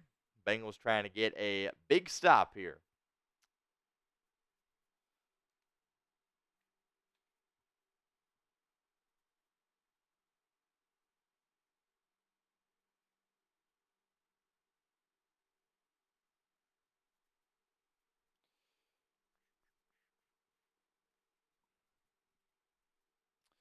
Should be close. Should be close.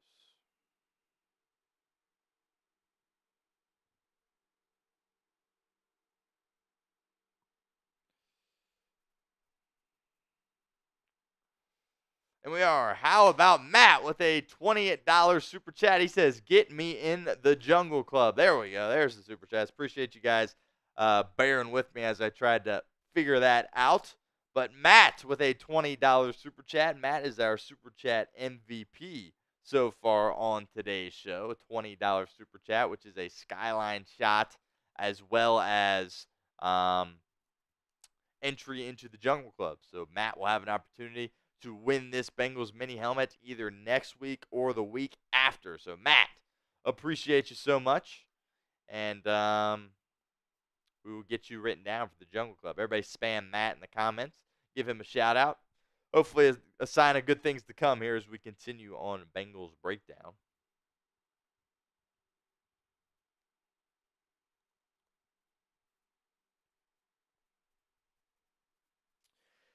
And that will be a skyline shot here at some point as well. Appreciate you, Matt. All right, 2-minute warning. Panthers have it at the Cincinnati 42-yard line in Cincinnati territory. Carolina has 2 timeouts. And they'll keep it on the ground here with Miles Sanders. Pick up about 3, maybe 4. 2nd down coming up.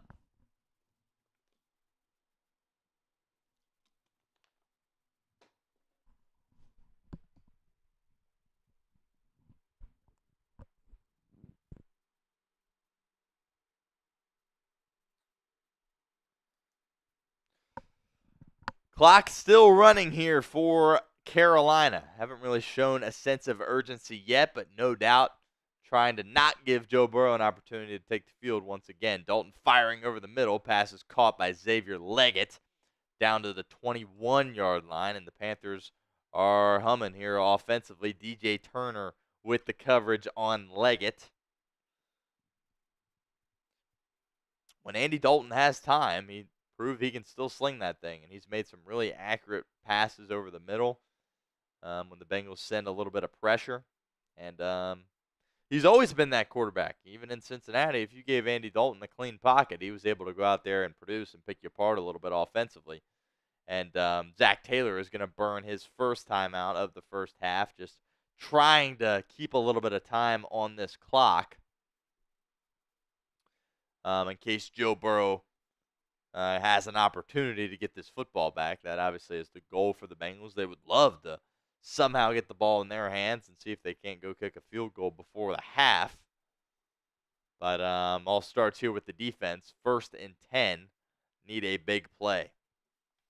Bengals up 1-0 in the turnover battle so far in this one. Can they force a second one here? On the ground once again is Miles Sanders, and he's got a lane. Knifing through the Bengals defense down the sideline. First down Carolina, and they are within striking distance as they enter the game time red zone.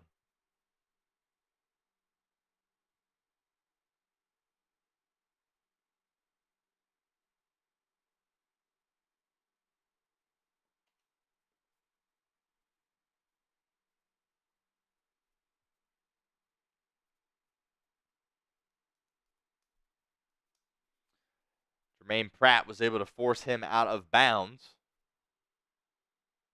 as Cincinnati takes their second timeout of the half.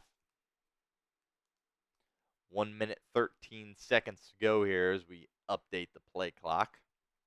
Or game clock, I should say. The plastic shot glasses. You grab me one? Oh, there's 3 right here. Oh, there it is. Appreciate you, man. Didn't even look down there. It looks like we have them in here. So we will do that skyline shot here at halftime for Matt's $20 super chat. Dalton in the pistol. Play action to Sanders. Dalton rolling out to his left, firing, and it is caught. Xavier Leggett in the end zone. Touchdown, Carolina. And they're an extra point away from once again tying this football game up. The Bengals have shown a little bit of improvement defensively, but ultimately still very, very shaky to say the least. And Andy Dalton's cooking once again. He's really done a nice job responding after that interception. Beautiful throw on the run by the Red Rifle. Xavier Leggett, the rookie, has it in the end zone. And Eddie Pinheiro will come out attempting to tie this football game up. Joe Burrow going to have some time here. Bengals looking to go back-to-back. The Pinheiro extra point is good.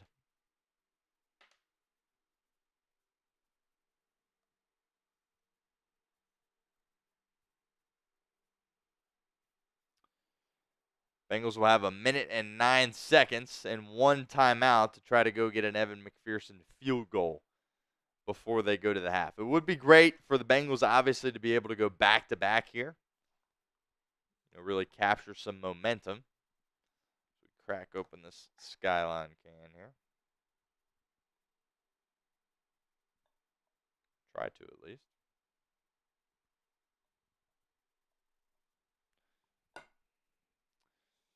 Well, that's not good. Deal with that in a moment.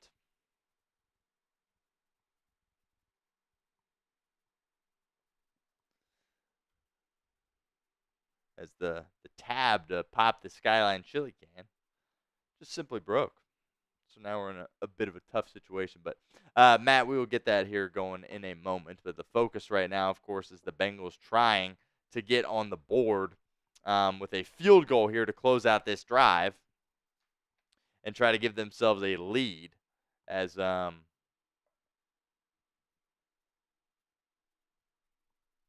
before they go into the half here at Carolina. 14-14 just feels like it wouldn't be the start that you had certainly hoped for if you're Cincinnati. You wanted to take a little bit more control of this game. I think the Bengals have definitely looked like the better team in this game, but you look at the scoreboard and it's tied. So certainly something the Bengals have to address here on this drive. Ronald Bird says field goal, question mark. That certainly is the goal of this drive. Again, 1 timeout for Cincinnati and a minute and 9 seconds to go in the quarter or the half as well.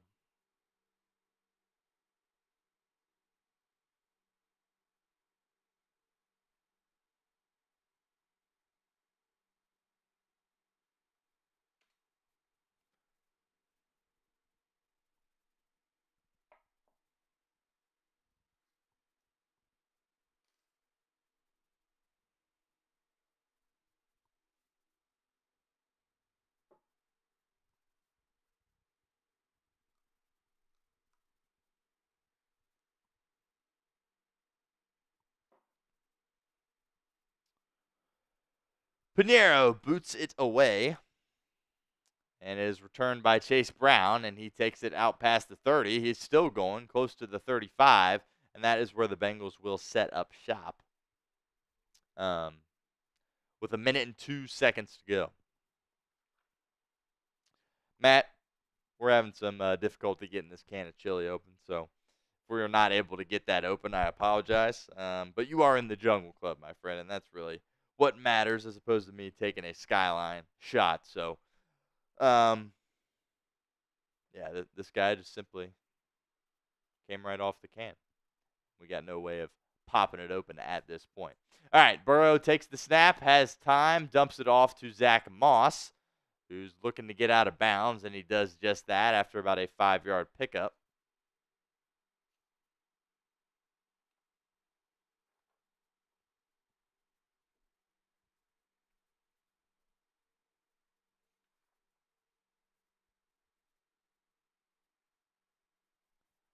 .54 seconds to go. 2nd and 5 coming up for Cincinnati.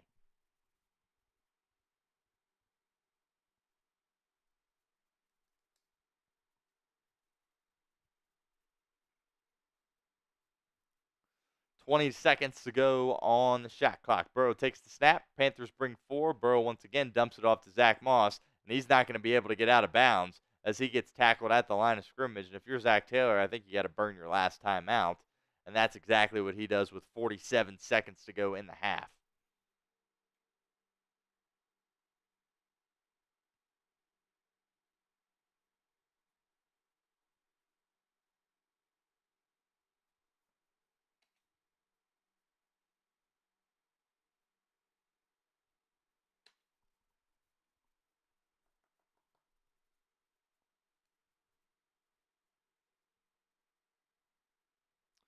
The Bengals will have to maneuver here these last 48 seconds with no timeouts,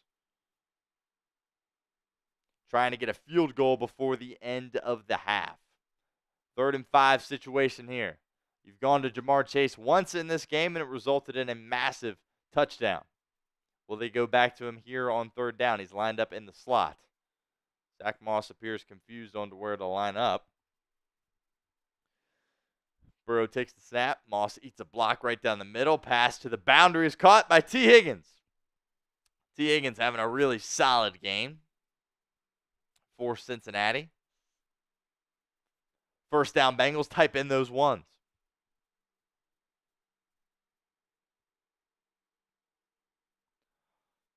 He's run a lot of comeback routes here thus far in this game, and the timing with Joe Burrow appears to be just as good as it always has been. And the Bengals have it directly at midfield. Probably about 10 yards away from where they would like to get before trying an Evan McPherson field goal.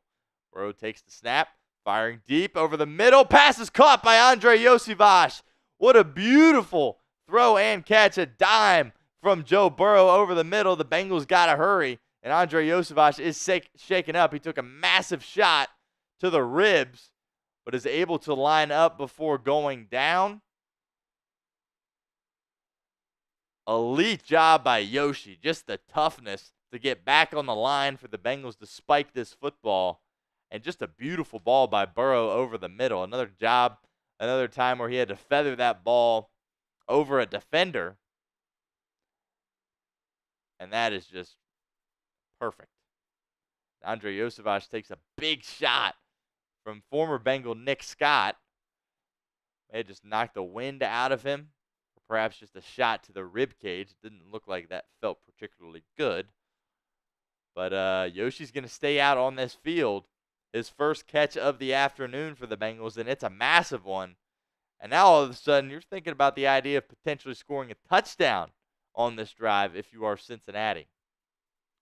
Joe Burrow has been locked in thus far. 12 of 15 for 164 yards here in the first half and a score. Bengals have it 1 yard outside of the game-time red zone at the 21-yard line. Burrow takes the snap, firing over towards the boundary, intended for T. Higgins, but will be incomplete. Looked like a borderline throwaway there from Burrow. Pocket was kind of collapsing on him to some extent. Michael Easterwood says Yoshi has been a great pickup for us. No doubt about that. He's been really Joe Burrow's favorite target in the red zone for Cincinnati. He already has 3 touchdowns on the season to this point. And clearly Burrow has a lot of trust in Yosevich. He's a guy that Burrow's really looked to in high leverage moments. And Yoshi has delivered thus far this year. Burrow takes the snap, lofting deep towards the end zone for Higgins. And there is a flag. Appears to be PI on Carolina. We'll check the marker to be sure. But Burrow threw that more towards the back pylon. And T. Higgins just wasn't even able to get close to that. But I think he was interfered with as he was running his route to the end zone. And that will be the call on the field. Pass interference. We'll see if it was in the end zone. If this ball will be placed at the 1 yard line. Mike Jackson, the victim for Carolina. Doesn't appear to be anything too egregious. We take another look at this.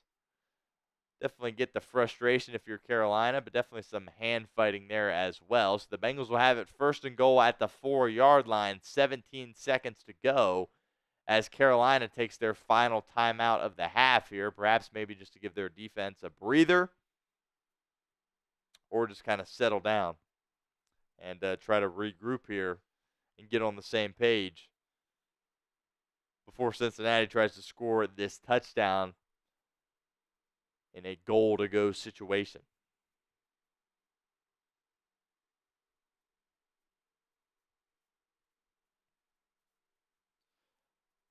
First and goal for the Bengals. Boy, would a touchdown be huge here to end the half if you are Zach Taylor. Burrow takes the snap, looking to his right, firing right. He's going for T. Higgins again, and that is another flag. Once again, we will see if it is another DPI on Carolina. That time it was J.C. Horn that was matched up with Higgins. And Carolina really making an effort to do anything they can to stop Jamar Chase in this game. And Burrow has just looked T. Higgins' way all afternoon long. And it will be another defensive pass interference against Carolina on Higgins. J.C. Horn can't believe it. By that time, it appears to be an actual DPI. Questions on whether the one previous to get him down to the 4 or 5 yard line was, but that to me clearly pass interference there. Will the Bengals run it? No. Another flag here. Joe Burrow showing some frustration. Maybe the Bengals perhaps moved. And we'll see if this backs them up anymore, as Burrow and his center, Ted Karras, are having a bit of a conversation here.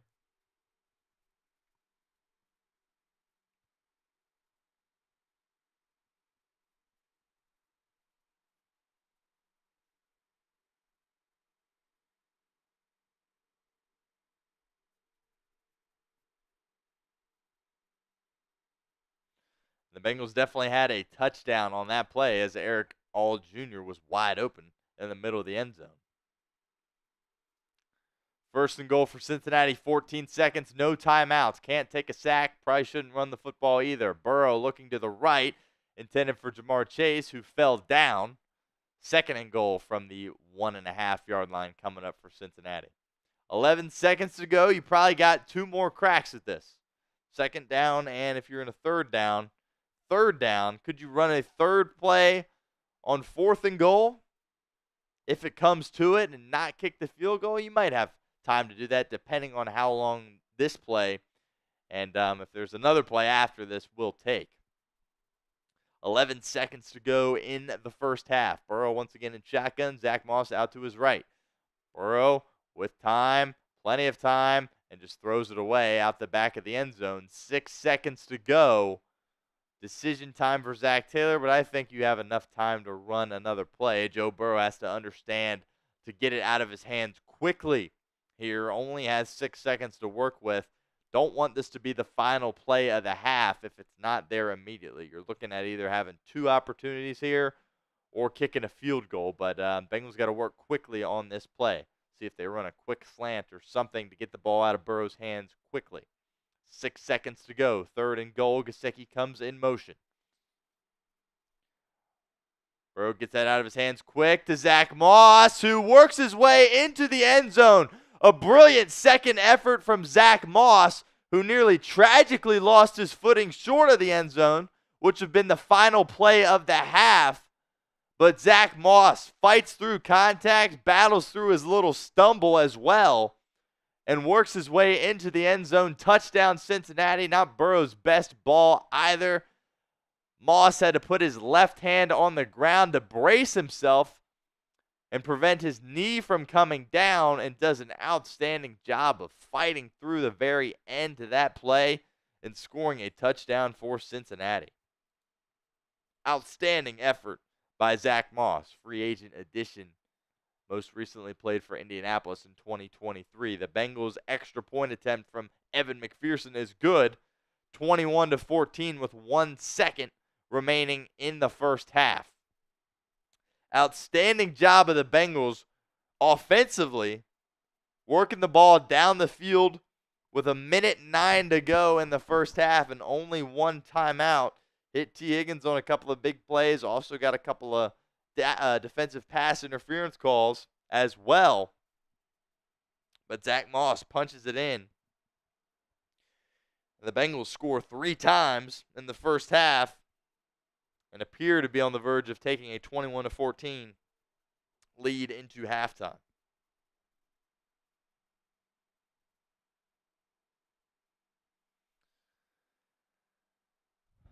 To be honest with you, didn't love the call there by Taylor, because when you run that little screen play, you're kind of saying this is going to be the last play of the half. And I think with 6 seconds, you have an opportunity to run a second play. I think 5 seconds, probably not enough. But that 6 second mark, you run something quickly, then you give yourself a decision if you don't get it there, whether or not to go for it on the final play of the half or kick the field goal.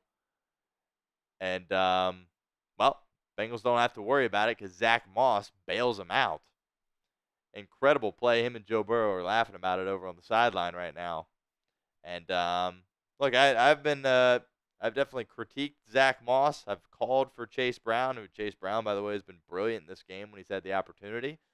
But got to give credit to Zach Moss. That is a big-time play. Could that be a season-saving play for Cincinnati going forward? Only time will tell about that.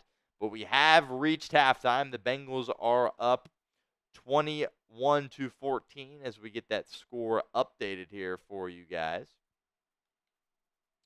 And certainly some good things in this first half for the Cincinnati Bengals football team.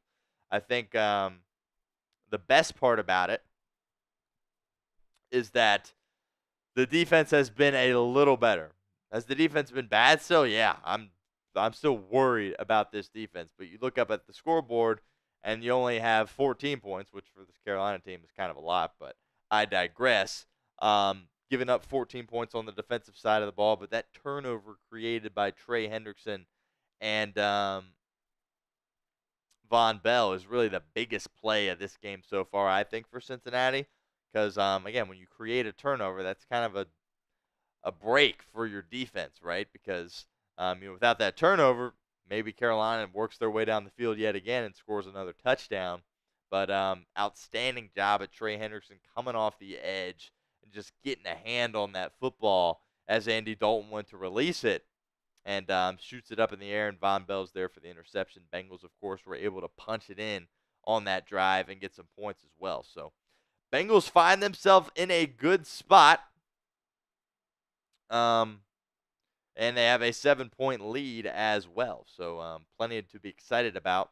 If you are Cincinnati, 30 minutes away from getting that first win of the season, but got to keep the foot on the gas. Absolutely no doubt about that. Offensively, you have to continue to be able to put up points because that defense, you just don't really know where you're at with that defense, and you might run into a situation where you find yourself in yet again another shootout. So you don't want to take anything off the gas if you're Zach Taylor, Joe Burrow in this offense. Burrow, by the way, has been brilliant in this game. The Packers are getting smacked as I look over at the TV, 28-0. This Minnesota Vikings team is for real. No doubt about that. How about Kevin O'Connell and Sam Darnold? But back to Cincinnati here.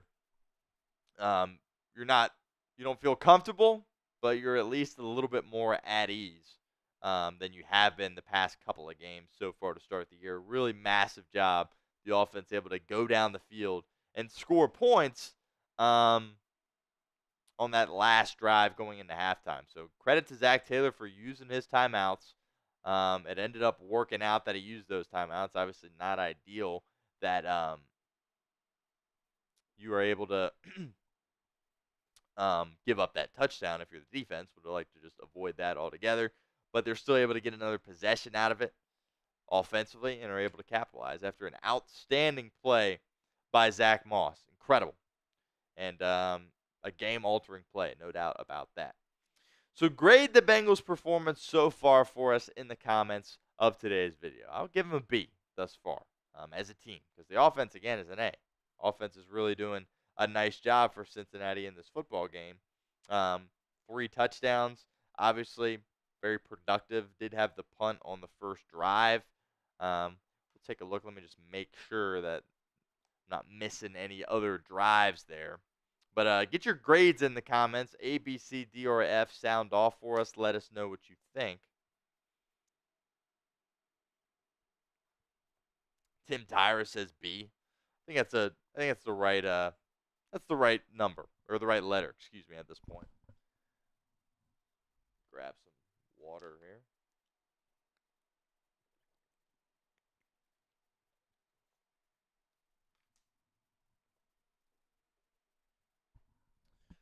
Easterwood says B plus. Harvey says B plus. Christopher says C minus. Thomas says B.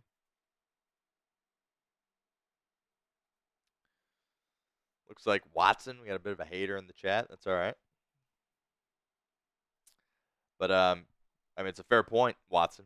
Definitely bottom of the barrel teams. That's why you are in desperation mode today and find yourselves in a must-win game against the Carolina Panthers. So it's definitely where you are at right now after losing games like what you lost the past couple of weeks. Cruisin' Dasher with a $10 super chat. You, my friend, are in the Jungle Club. Joining Matt on our show here today. Get this written down. Cruisin' Dasher. We'll pop this onto the screen for you. Show you some love here.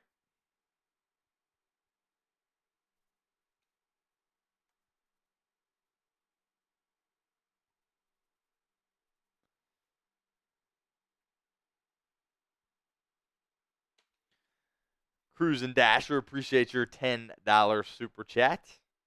That puts us at $41 on today's show. So hopefully we can get to triple digits at some point. We'll get our super chat menu up here in a moment. But looking for that first $100 super chat. We're waiting for someone to break through and send that in. But we appreciate everyone for all the super chats thus far. Matt and Cruisin' Dasher. Matt is our super chat MVP at this point. So that certainly is something we are very thankful for. So, Cruisin' Dasher, appreciate you getting that $10 super chat. Everybody should be like Cruisin' Dasher and get those in. It really, we really appreciate it here at Bengals Breakdown. No doubt about that. Keep the grades coming. A, B, C, D, or F, how would you grade the Cincinnati Bengals so far in this football game? Joe Burrow, 13 of 19, 165 yards, 2 touchdowns. I think he's really done a nice job of settling into this game. The Bengals really haven't done much from a rush perspective, only 11 yards, but the screen game really has been beneficial for them. But Chase Brown, of course, having that touchdown on the ground, but that play to Zach Moss there to end the half is really just an outstanding job of him. Being able to fight through that adversity there on that play where, he looks like he's going down, has to brace his fall with one hand, and just fights through to the final moment and finds his way into the end zone. If he would have been stopped short, that would have been the final play of the half, and the Bengals would be in a 14-14 stalemate. But Zach Moss and his effort is able to get the Bengals over the hump there in a sense and get 7 more points on the board for them. And again, they will be receiving the second half kickoff here once we get the second half underway in this football game.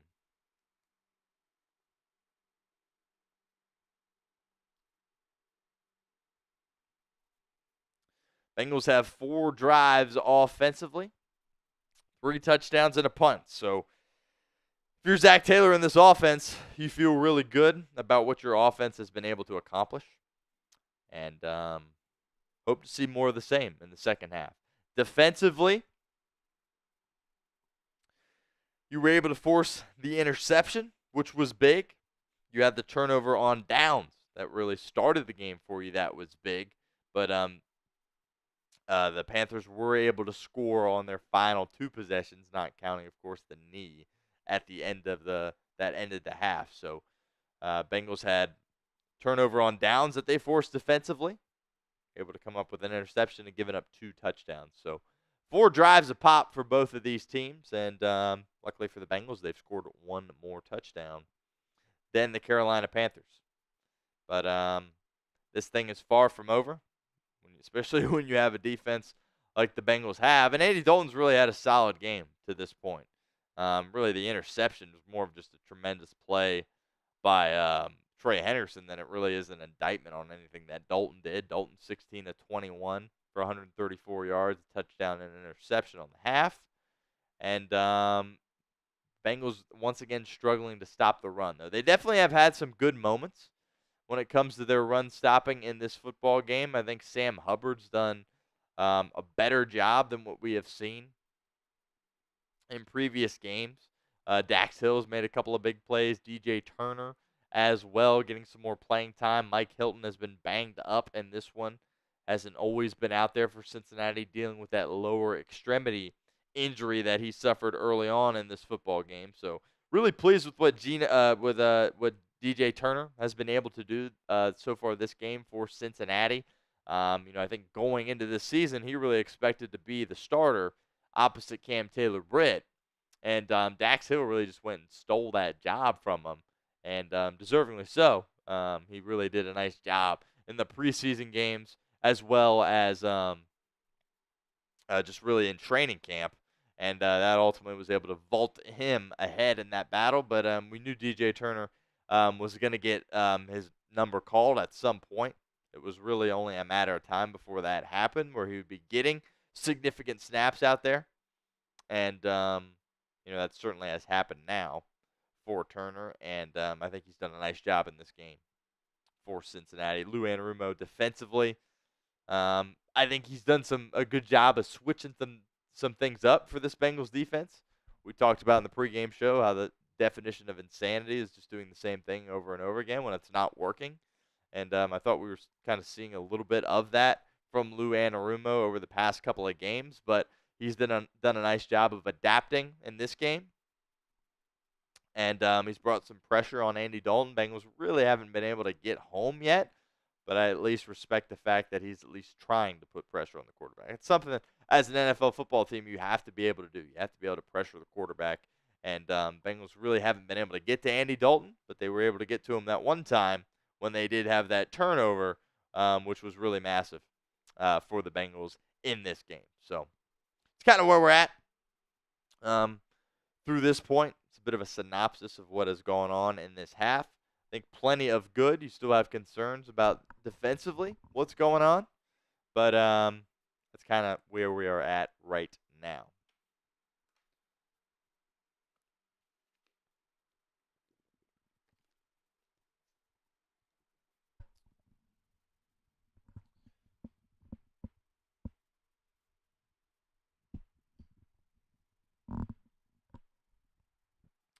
Chris Cosby says offense B and defense F so far in this one. I got to push back on that a little bit. I don't think the defense is really an F. I think last week was an F. I think now we're at least at a D range. You got to give them credit for the turnover that they were able to force. I don't want this team to be reliant on turnovers and be in a spot where they can't win unless they create turnovers. But again, who knows what would have happened on that drive if the Panthers were going to go down and score a touchdown, if the Bengals wouldn't have created that turnover. But, creating that interception and then the turnover on downs when the Panthers had it down by the goal line on that first drive were two massive plays by our defense. So plays like that, I don't think you're in a spot where you can give them an F, really, as a defense. But the last two drives from Carolina, certainly concerning that they were able to move down the field pretty much at will and find ways to punch it in. Harvey says, how old are you? I am 24 years of age. Just turned 24 a couple of days ago. And Desert Ranger Jesus said, where's the chili? Well, we've got it here. But the tab broke off of the can.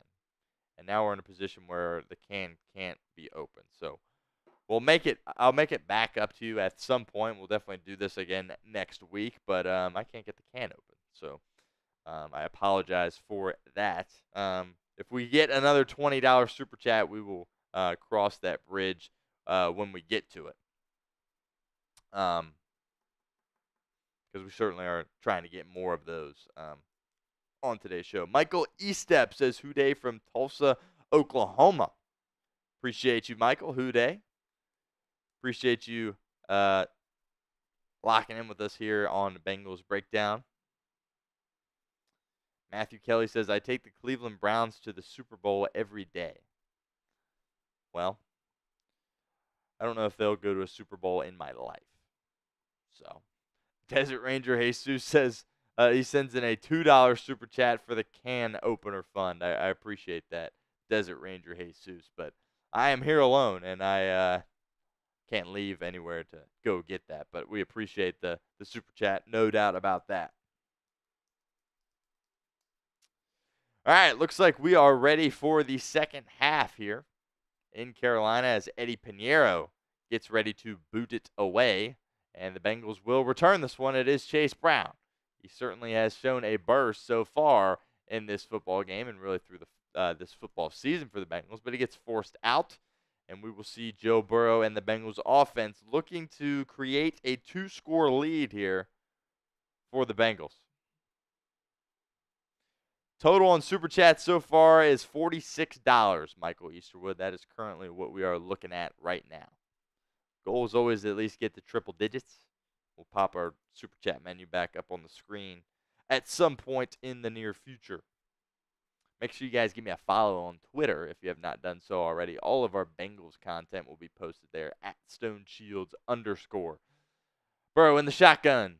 Takes the snap. Once again with time. Firing over the middle. Eric All Jr. has the reception for Cincinnati. And he is out past the Bengals' first down marker. Pickup of 10. First down Cincinnati. Type in those ones in the comments section.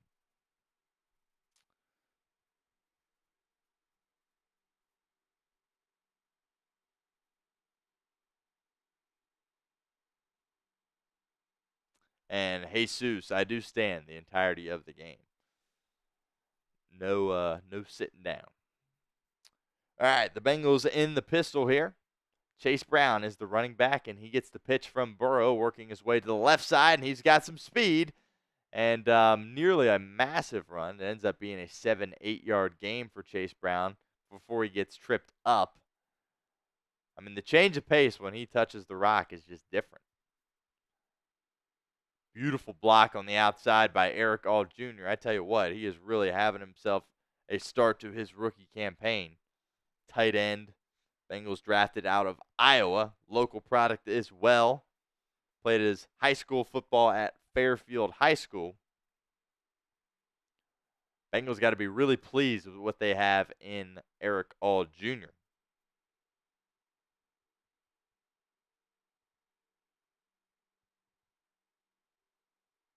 Chase Brown is the man, no doubt about that.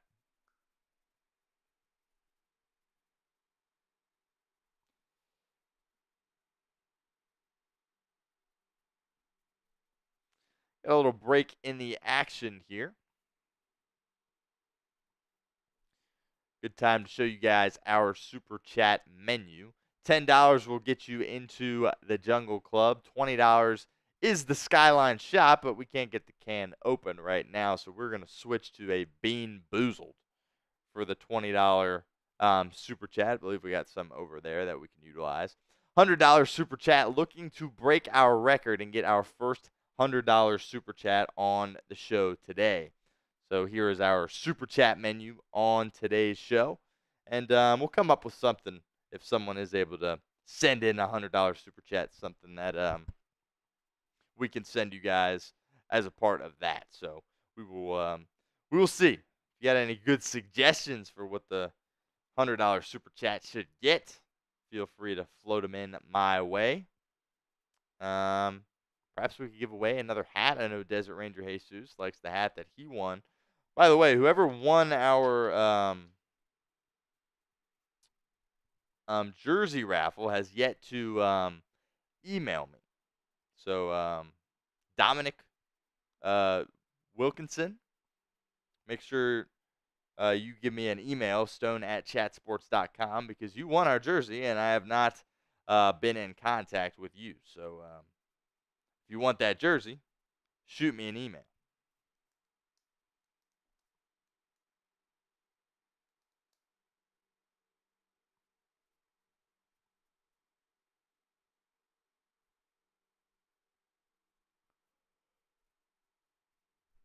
See if the Bengals keep it on the ground at all here with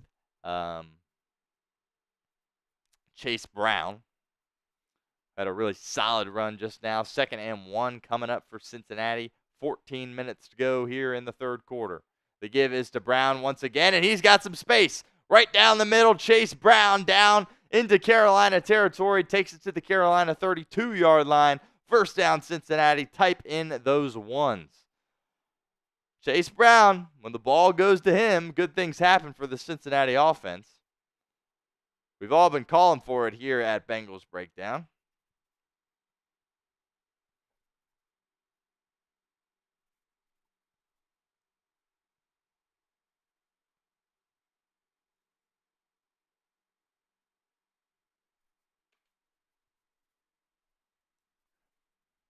Burrow. Play action, 5-step drop. Stepping up in the pocket, running out of time, and he's going to scamper. And he has a first down, 10-yard rush from Joe Burrow. That ankle/foot appears to be just fine. Burrow's able to get outside the pocket and run for a first down for Cincinnati. Great job by quarterback 1. Using his legs. First down, Bengals.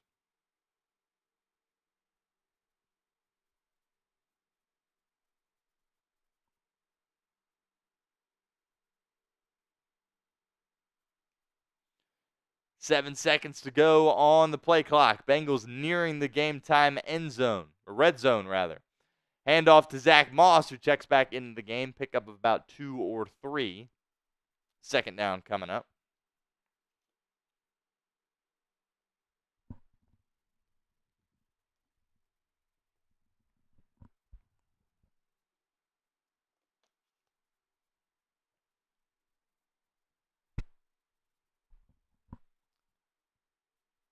First drive of the second half for the Bengals. Bengals trying to go back-to-back. We're able to score a touchdown to close out the first half and getting the ball here first to start the second half. Burrow takes the snap, dumps it off to his running back, Chase Brown, who cuts down the sideline. Chase Brown, another solid pickup for Cincinnati. 7-yard gain on the screen. First down Bengals, type in those ones.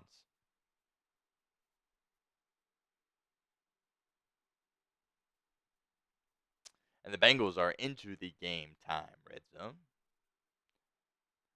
Download the Game Time app. Use code CHATSPORTS for $20 off your first purchase.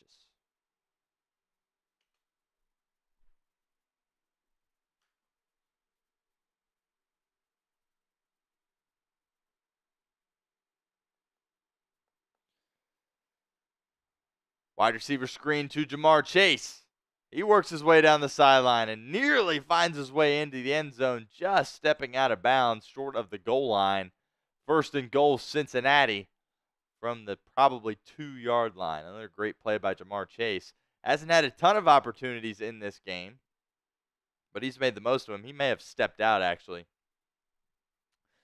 Back towards the 7, but they will snap it quickly from the 2 and keep it on the ground with Chase Brown, who scores his second touchdown of the season. Touchdown, Cincinnati. Touchdown, Chase Brown. His second touchdown of the afternoon as well. And the Bengals have a 2-score lead in Charlotte. Extra point away from it being 28-14. So the offense is picking up right where they left off last week at home against the Commanders. And they're scoring points, and they're scoring a lot of them here in Charlotte. Great job by Zach Taylor rewarding Chase Brown. He really was the story of that entire drive for the Bengals there. Their second-year running back out of Illinois, taken in the 5th round of the 2023 draft. The extra point from McPherson is good.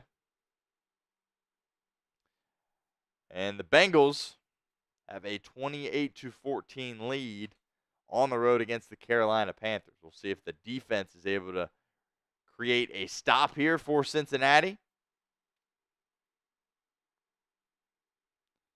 As we go to break. Again, the Bengals having a 28-14 lead, thanks in large part to Chase Brown and his explosiveness in the screen game and running the football as well. Oh, we have a moment here. I want to shout out our friends over at Game Time, because today's live stream watch party is presented by Game Time. Game Time has a new feature called Game Time Picks that makes getting tickets to see your favorite teams play live even easier. Game Time Picks filters out the fluff to show you only incredible deals on great seats, so you don't have to waste time searching through thousands of tickets. Game Time Picks is the easiest way to find and buy tickets to live events. Tickets for next week's game at home against the Baltimore Ravens are on sale now, so head over to Game Time and get the best deals possible. My 2 favorite features on Game Time are the views from your seat. Get a panoramic view from your seat in the app before you buy with Game Time, as well as the all-in pricing. Toggling this feature up front allows you to see your total up front, so you don't get hit with any of those surprise fees at checkout like a lot of other ticketing companies can get you with. So download the Game Time app, create an account, and redeem code CHATSPORTS for $20 off your first purchase. Terms apply. But again, create an account and redeem code CHATSPORTS for $20 off. Download Game Time today. What time is it? It's game time. All right, we'll get our live sub counter here up on the screen in a moment. By the way, guys, appreciate you guys bearing with me as I do a little solo producing on today's watch party. So just trying to do multiple things at once here as we work our way through the second half.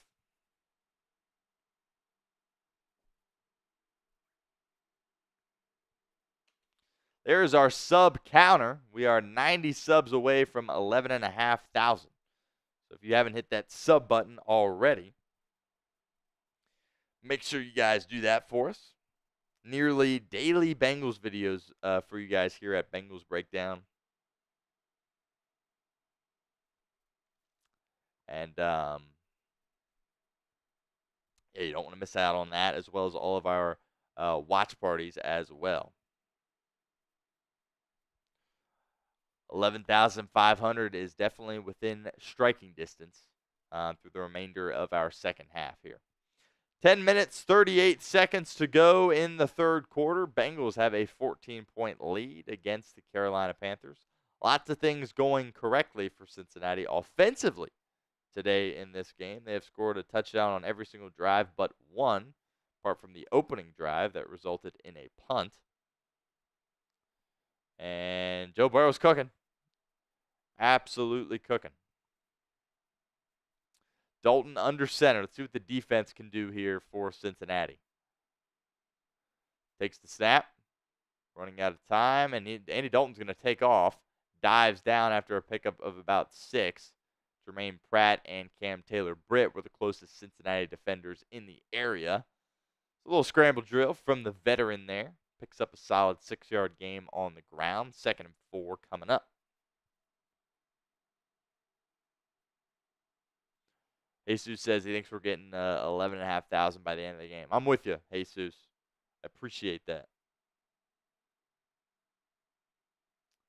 Yes, the Bengals did have the ball to start the second half and went down the field and scored a touchdown. Here's the pitch to Xavier Leggett coming in on a reverse. And Trey Hendrickson and Cam Taylor-Britt are there to make the stop.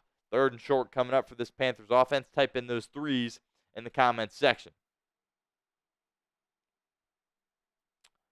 Harvey, I'm not exactly sure what you are referring to. The Bengals scored to start the second half, and now the Panthers have the ball. Bengals do not have the ball back at this point, but it's 3rd and 2, and they very well could shortly. 5 seconds to go on the shot clock. Will Trey Hendrickson make another play for the Cincinnati defense? Dalton, had his man Miles Sanders in the flat. Would have been a first down, and Andy Dalton misses him. 4th and 2 coming up for Carolina. Andy Dalton knows he should have hit that one. He did not. And out comes the punting unit for Dave Canales.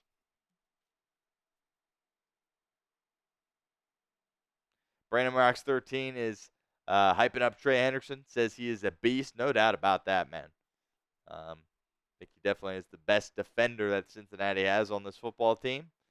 And finds ways to make an impact from a pass rush perspective, even when he doesn't get any help from his buddies in the process. Johnny Hecker onto the punt it away for Carolina. And Charlie Jones, first time we've called his name, back to receive. He does a little spin move out at the 15. Not much there. Picks up 4, maybe 5 yards there for Cincinnati. Got some extracurricular activity going on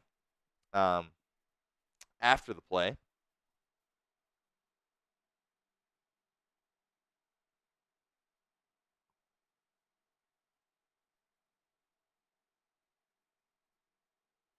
Derek, I appreciate the kind words, my friend. Yep, we will have these parties for you, watch parties for you guys for all games here at Bengals Breakdown, and definitely am a fan. I've been Cincinnati kid, been here my whole life, and yeah, pretty cool. We can sit here on game days and talk Bengals. So appreciate you hitting that sub button, joining our community here at Bengals Breakdown, as trying to get to 11,500 subscribers here on today's show. So we'll continue to monitor the sub count here as we go forward. Great job by the Bengals defense. They catch somewhat of a break with Andy Dalton missing his running back there in the flat and Miles Sanders, but nonetheless, great job by the Bengals defensively. And here's where you really just kind of want to step on them at this point. Don't want to mess around anymore with Carolina. Your offense clearly is humming. You've scored a touchdown on every single drive besides the first drive of the ball game. And clearly you have advantages when it comes to personnel. You got better weaponry than what the Carolina Panthers can handle. Defensively, Joe Burrow is locked in, as he has been ever since ever since that first game ended against the Patriots. We have seen Joe Burrow really return to form and be an incredible quarterback for this football team. So, got to be pleased about where this team is at right now. We've seen some concerning things defensively, but we've also seen some good things defensively as well. Bengals winning the turnover battle as well, 1-0. And I think that certainly factors into the score being what it is right now, 28-14. Bengals trying to turn that into 35-14 as we come back from commercial here in a few moments. So there's our sub counter right there. Again, trying to get 11,500 subscribers here on today's show before we get out of here. We'll take a look at our MVP tracker, give some shout outs for these guys. I know Michael Easterwood is locked in with us today, as well as Brandon Rocks 13. Those are our Super Chat MVPs from the first 3 weeks of the season. Joe Burrow hands it off to Chase Brown. Pickup of about 3, maybe 4. Second down coming up for the Bengals. And Brandon Rocks 13, A-Wright, and Bricktop were all of our MVPs for week 1. Robert Nance and Michael Easterwood week 2. Then on Monday Night Football, it was Jacob Knight. So appreciate all you guys. We will keep track of who our Super Chat MVPs are. Right now it is Matt, who's our MVP of today's show. Burrow dumps it off to his tight end, Drew Sample. Not much going there as he's lucky to get back to the line of scrimmage. In fact, it looks like he lost a yard on that one. 3rd and 7 coming up for Cincinnati. Type in those 3s in the comment section. Your defense finally does a great job of getting off the field, forcing Carolina into a punt, which Carolina really hasn't punted the ball today, considering their drive stalled out with an interception and then a turnover on down. So great job by your defense forcing that punt, but your offense can't afford to go 3 and out on the ensuing possession. 4 seconds to go on the shot clock. Carolina brings pressure. Burrow lofting deep down the left sideline, intended for T. Higgins. Overshoots him a little bit. Had safety help over the top there as well. So I don't think the Bengals really had much there on that play, but it will bring on the punting unit for Zach Taylor. Ryan Rico will come out onto the field. I respect Joe Burrow taking a shot there, no doubt about that. But looked like the Panthers had the right defense schemed up against that play as they had safety help over the top and would have taken an absolutely perfect throw from Burrow if him and Higgins were going to connect on that down the sideline. Here's Rico's punt, and it is a good one. And a beautiful tackle on the play as well by Cincinnati. And the Panthers will start their drive within their own 20-yard line. That might be one of the best punts we have seen from Ryan Rico in his time being the punter with the Cincinnati Bengals. Great job by the rookie there out of BYU, who went undrafted, was picked up by Kansas City, and the Bengals kind of signed him this offseason. You kind of thought it was going to be Austin McNamara and Brad Robbins competing for that punter spot, but then the Bengals let go of McNamara, brought in Ryan Rico. Rico kind of won that job by default, right? Brad Robbins getting placed on short-term IR to start the season. Rico's been the guy, and that was probably his best punt as a Cincinnati Bengal. But it will be interesting to see what Darren Simmons elects to do at that special team spot next week, because we're looking at guys that on short-term IR are going to be eligible to come back next week. Talking about guys like Myles Murphy, talking about a guy like McKinley Jackson, 3rd-round pick at that defensive tackle position for Cincinnati, and also Brad Robbins. So the Bengals made the decision to keep him on the team, putting him on IR and not just simply cutting him, dealing with that hip flexor injury. So we'll see if they stick with Rico or go back to Robbins, and if Robbins is ultimately going to be healthy for next week. So little side note there in regards to the punting battle that Cincinnati kind of has extended through the regular season, with Robbins not being good to go to start the regular season.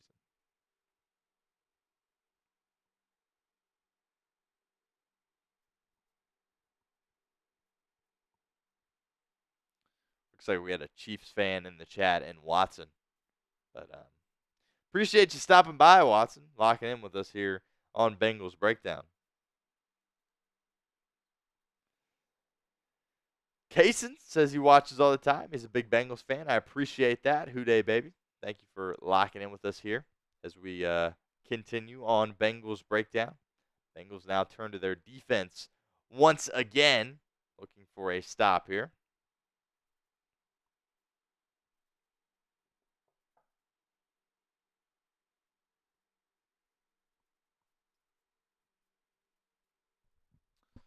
(28-14) in Charlotte. Very much a must-win game for Cincinnati. Absolutely no doubt about that. And the Bengals, so far, are in a good position to take care of business. Andy Dalton back to work for Carolina. He goes under center at the Panthers' own 17-yard line. They'll keep it on the ground with Chuba Hubbard, and he'll pick up about 3-4 yards. Tackle on the play by Joseph Osai for Cincinnati. Second down coming up. 7 minutes to go here in the third quarter.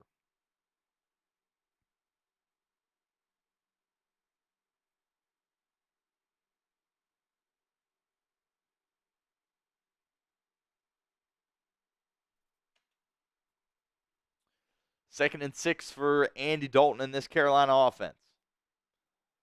And the give once again is to Hubbard, and he picks up about 7 or 8 yards, and it will be a Carolina first down. Panthers, of course, have had success on the ground in this game, and they're still at a position, or still at a point in the game where the clock really isn't a massive issue for them. And Canales has had success on the ground with Hubbard and Miles Sanders as well, and I think they can still utilize that. I don't think they're at a point in the game where they need to abandon it, given the clock. Still 6 minutes to go in the third quarter. Dalton rolls out to his right, and he's got a receiver, Xavier Leggett, who drops it. Was absolutely wide open all by himself there along the Cincinnati sideline, and he is not able to haul it in. Mike Hilton was there in coverage for Cincinnati. Just a beautiful throw by Andy Dalton. Hits Leggett right in the stomach, and that's just simply a drop from the rookie receiver.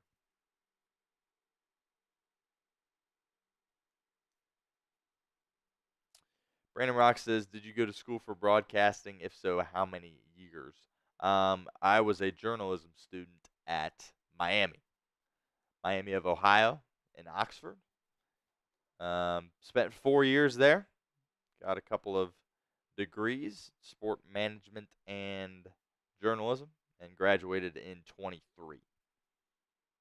So, yes, that was the plan, was to get into journalism, no doubt about that. Yeah, Jesus, no doubt a drop there by Leggett. I didn't see him. Maybe perhaps he was looking upfield. And but regardless, it is a drop for the rookie wide receiver. Ballard says Burrow is on fire. He is. And,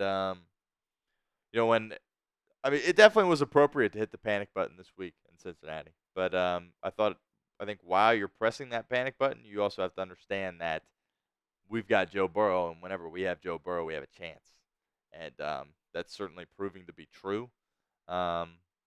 And look, man, this team can go on if the defense can just settle down a little bit, this team has an opportunity to go on a run. We've seen him go on the run multiple times in the past with Burrow at the helm. If he stays upright, I'm never going to count this team out, but don't want to get too far ahead of ourselves here, because the Bengals definitely need to win this football game before we can have those conversations about them potentially being okay as the season goes on. Brett says, sad to see Gesicki has 0 targets today. Yeah, I think the distribution of targets hasn't really been spread out a ton during this game. I think T. Higgins is really the guy that Joe Burrow has looked to early and often in this football game, so that's taken away some targets from some other guys. But I think you definitely would like to see Gesicki get involved. You got to be really happy if you're Zach Taylor about what your tight end group as a whole has really been able to do for you over the course of the past couple of games.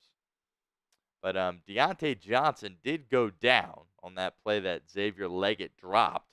Just kind of went down on his own. Johnson, of course, was dealing with a groin issue throughout this week and kept him out of some practice, so something to monitor. Dalton's pass over the middle, intended for Mingo, is broken up on the play by DJ Turner. So DJ Turner, in some extended time here for the Cincinnati defense, is doing a solid job. Just full extension from Turner, gets that left hand out in front of wide receiver Jonathan Mingo and makes a huge pass break up there for that Cincinnati defense. Incredible play by DJ Turner.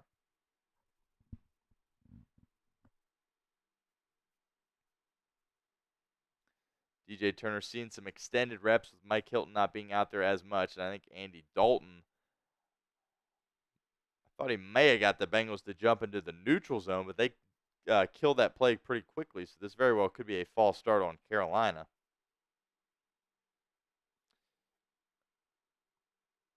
We check the flag here, and it is going to be a false start on the Panthers. That will back them up.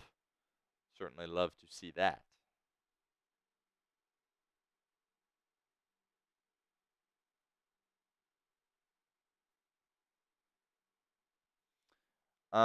Josh Newton, someone that you want to see. I saw somewhere that in the comments. Yes, Jesus.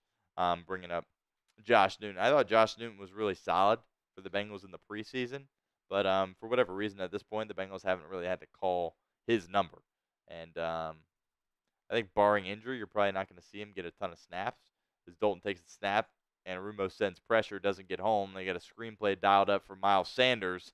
And it's effective, but not effective enough. About a 10, 11-yard pickup, but it will bring up a fourth down for the Panthers. And once again, Dave Canales will have to punt. So the defense does its job for Cincinnati. Just over 5.5 minutes to go.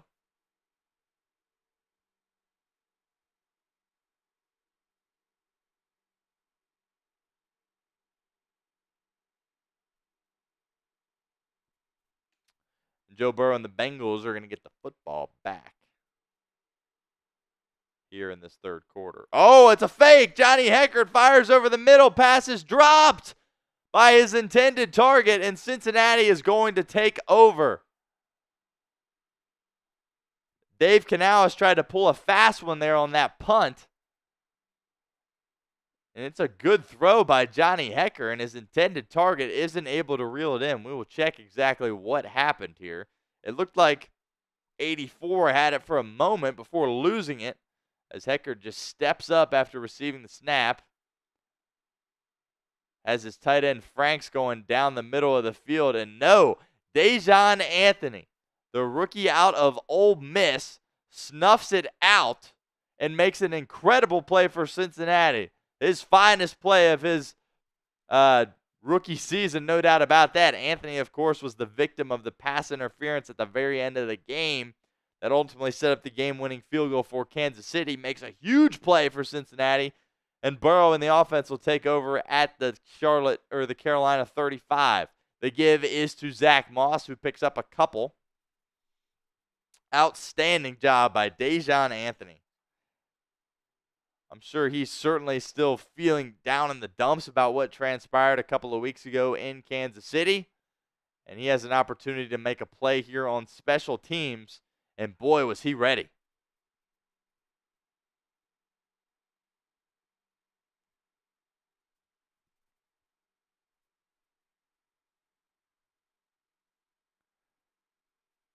Second and 8 for Burrow. Into the flat. There's Gesicki, his first reception of the game. But unfortunately, he's going the wrong way, and that appears to be a late hit, but they don't call it. Looked like Gesicki's forward progress was near the line of scrimmage, but then he went back probably 5 or 6 yards. We'll see if they back him up that far, but then he got chucked out of bounds. Didn't see a flag.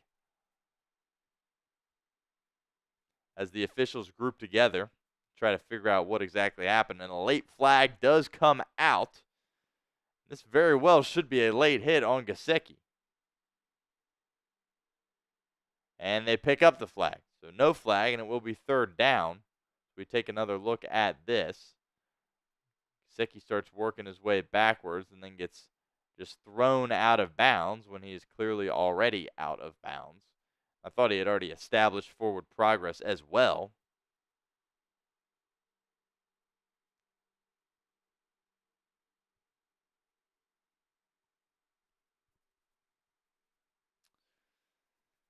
But apparently not. And the Bengals are now facing a 3rd and 17 situation. 4.5 minutes to go. You're at the 42-yard line of Carolina. Feels like you're just trying to get half of this and give your kicker an opportunity to go out there and extend this lead and make it a 3-possession game for the Bengals. That kind of feels like where you're at right now.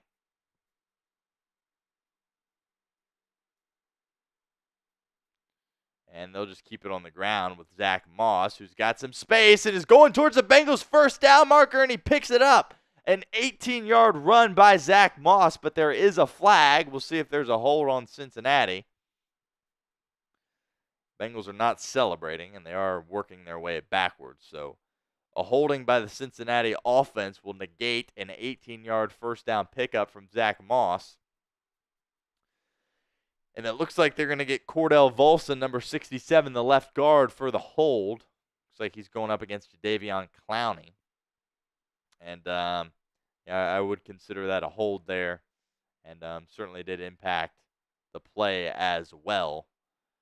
Now the Bengals have 3rd and a mile here coming up. And they are just barely in Carolina territory now. Snapping this ball at the Carolina 48.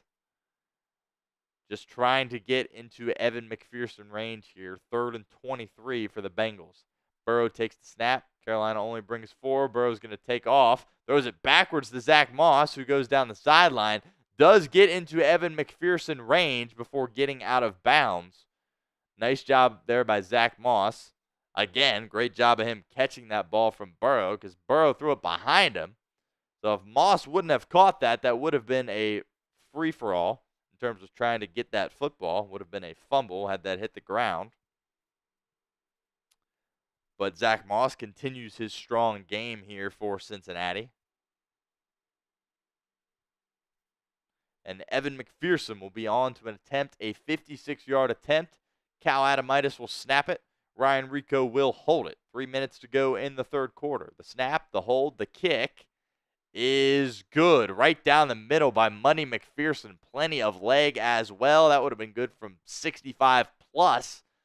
Outstanding job by Money Mac. Gets 3 more on the board for Cincinnati. And your Bengals have a 3-score lead with only a couple of minutes to go in the 3rd quarter. Great job by the offense executing, getting some drives, stringing some plays together on that drive, rather. But really the story there was Dejon Anthony's play on special teams. Dave Canales and the Panthers tried to pull a fast one on Cincinnati, a little fake punt action. Johnny Hecker, the punter, that's something we've seen him do throughout his career in the NFL, dating back to his time in Los Angeles. He's a guy that, can be utilized in some trick plays. He has a solid arm, and he put a dime on his intended target there. I believe it was Franks, just kind of streaking down the seam there for Carolina. It was Felipe Franks, kind of their 3rd tight end, just kind of a utility guy for Carolina. And he caught the ball, but Dejon Anthony was there to knock it free. Absolutely outstanding job by Dejon Anthony. He's able to bounce back after something that, certainly has been bothering him these past 2 weeks. Of course, his pass interference that ended the game, essentially ended the game, set up the game-winning field goal opportunity for Harrison Butker. But great job by the rookie, just kind of plowing forward, onward. Has an opportunity here in a must-win game to make a play, and he is able to do that for Cincinnati and Darren Simmons on special teams.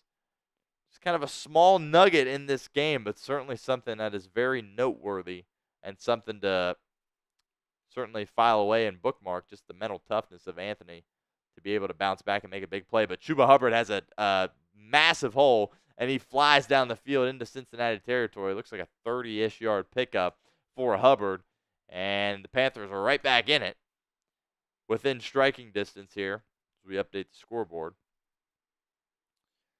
For Carolina, taking another look at this, just a simple run to the left. Great job by the Panthers offensive line. And it looked like Von Bell was not gap sound there.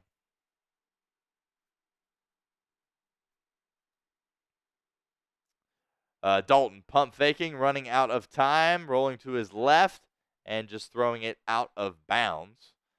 And we have got a $28 super chat. So we get this up on the screen here. Ooh, I'm going to have to redo this, so stay with me 1 second. Marvin, appreciate you sending in the $20 super chat. Bengals defense trying to bounce back after that big play that they just gave up in the run game. Carolina has it in Bengals territory at the 32. Here comes some pressure off the outside from Bell. Andy Dalton does a great job of avoiding it and finds his target, Deontay Johnson, for a 9-yard pickup over the middle.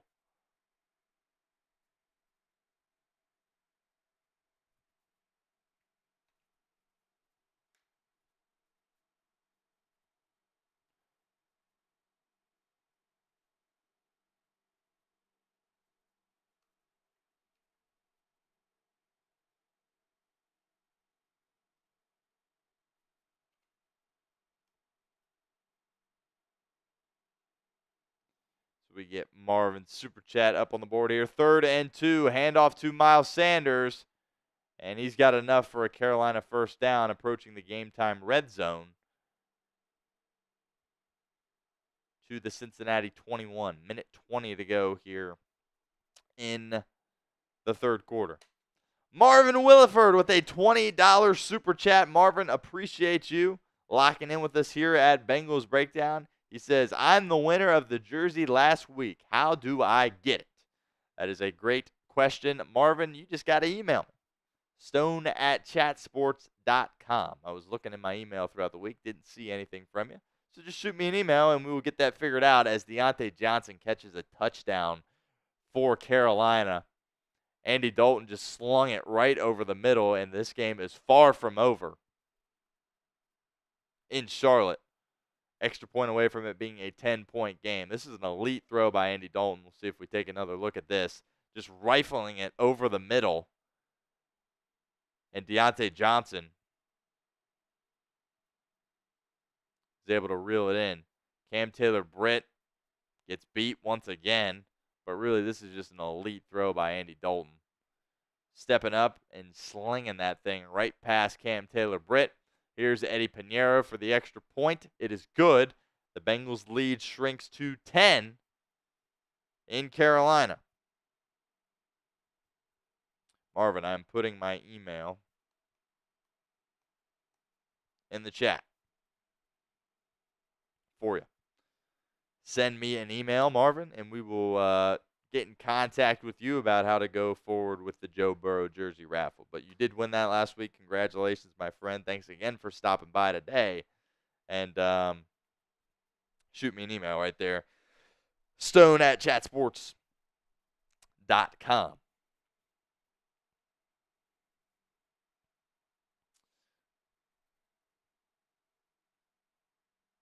53 seconds to go in the third quarter. Bengals holding on to a lead here, 31-21.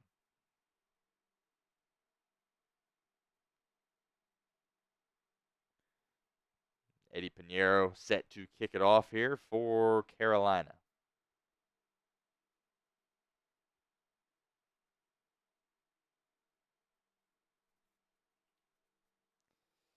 Travion Williams has it on the return and brings it out past the 20 for Cincinnati. So not much going there for the Bengals. 48 seconds to go here in the third quarter.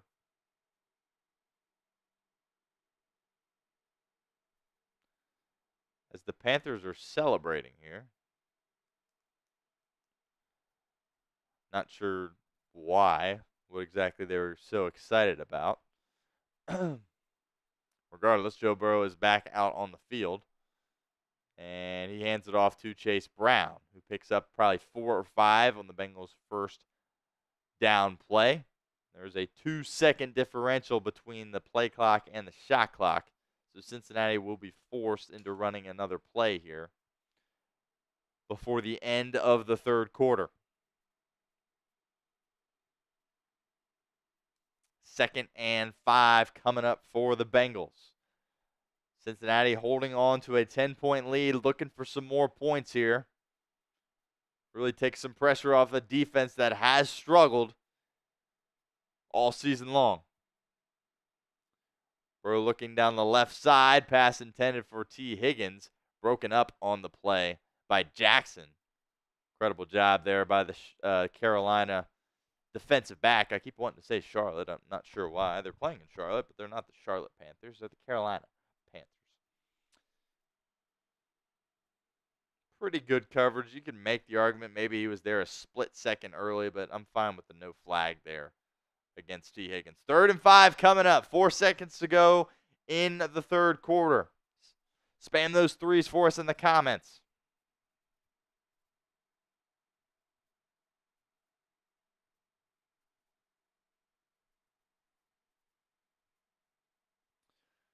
Looks like some miscommunication there, and Zach Taylor's got to burn his first timeout of the second half. Now, when you're in a position where you have a 10-point lead going into the fourth quarter, I'm okay with burning a timeout there. But we've seen in the past, last week, where the Bengals are behind and you end up burning an early timeout or a third quarter timeout. And I'm not a big fan of that. But here, 10-point lead, don't have a problem with that. You want to put yourself in a 3rd and 5, 3rd and 10, certainly a lot more difficult than that. So that's something that you're obviously trying to avoid if you're Zach Taylor, Joe Burrow in this offense. Here we go, 3rd and 5, probably the last play of the third quarter. 8 seconds to go on the shot clock. Zach Moss is in and will be a pass protector, I am sure. Burrow takes the snap, steps up in the pocket, running out of time, doing his little dance, spinning around in a circle, buying time. Joe Burrow, an outstanding play by Joe Shiesty, extending that play, finding Zach Moss, who gets out towards midfield, and it will be a first down for the Bengals, but we do have a flag on this play. And this thing might be coming back.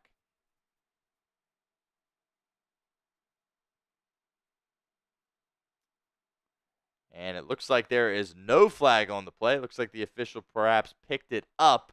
And this is an incredible job by quarterback one, just dancing around back there. Does a circle while he's getting chased by the Carolina pass rush. Just buys himself enough time to find his running back, Zach Moss, leaking out of the backfield for a big first down gain for the Bengals. That's Joe Burrow right there. That is Joe Burrow.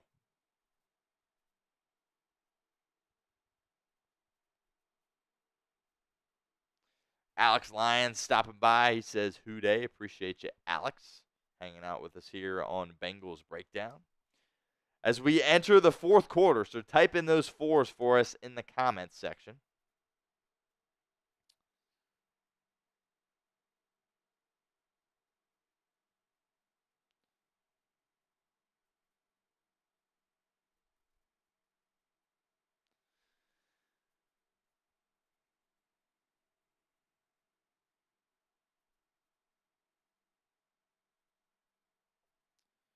Trying to get some things set up here on our screen. Again, doing some solo producing here today, so appreciate you guys hanging with me as I try to do multiple things here at once. But want to remind you guys to like today's video if you have not done so already. We have 304 likes and well over 1,000 people locked in with us here on Bengals Breakdown. So we're always going for that 50-50 ratio, trying to get half as many likes as we have viewers. And obviously, we are a ways away from that being the case right now. So help us out. Hit that thumbs up icon, as you should for all of our videos here at Bengals Breakdown. Makes the bosses happy for one, but it really just allows us to do more Bengals content here at Bengals Breakdown.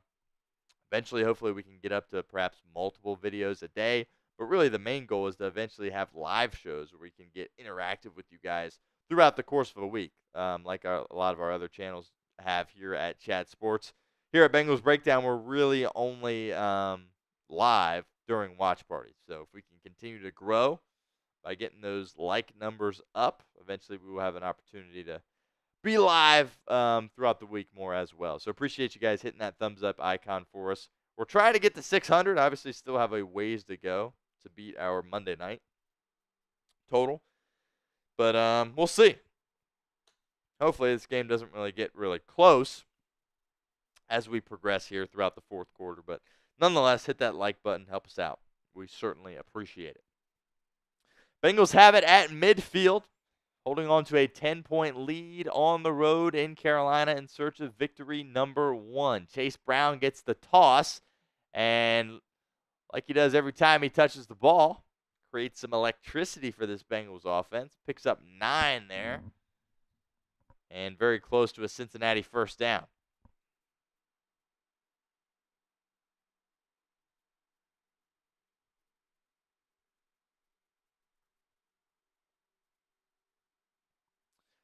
Second and 1. 14 and a half minutes to go here in the final quarter. You go down and score 6 points here. Obviously, you don't want to put your foot off the gas, but you really feel like you've taken control of this football game if you're able to do that. Burrow takes the shotgun snap, firing deep towards the end zone. He wants T. Higgins. Oh, my goodness. What an incredible catch by T. Higgins, but only 1 foot down. We do have a flag, so we'll check the marker. Great job of T. Higgins adjusting to that ball in the air, going up and getting it, but just unfortunately ran out of real estate there along the sideline. And actually, it's going to be an offensive pass interference against T. Higgins. Perhaps a bit of a push-off there by the Bengals wide receiver as we take another look at this. Higgins has been able to force some DPIs on Carolina, a couple of them in this game. But things balance out a little bit there as gets away with a bit of a push there. And nothing too egregious, but nonetheless, it was an incompletion anyway. Was not able to get both feet in bounds for Cincinnati here. So 2nd and 11 coming up for the Bengals. Carolina brings some pressure. Burrow standing tall in the pocket, fires over the middle. Finds Chase Brown yet again for a pickup of about 4. 3rd down coming up. Type in those threes for us in the comments section.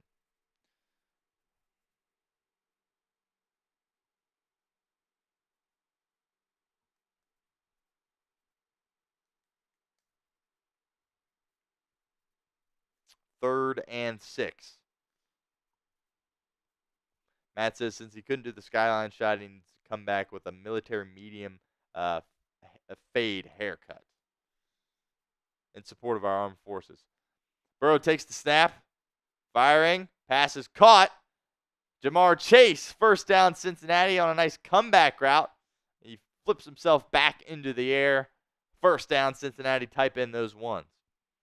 Of course, I support our armed forces, Matt, no doubt about that. But as far as the haircut, I think we're going to need a lot more super chats before we do something like that. But not a bad idea. Certainly appreciate all those who serve for our country, no doubt about that. 1st and 10 coming up.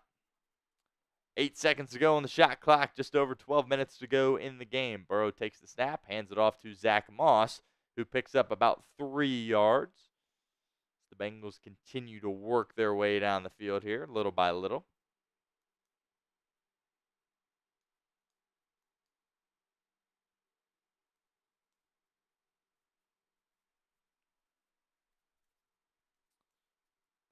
Joe Burrow going over to the sideline as we have a Carolina injury here. And it is Josie Jewell, their starting linebacker.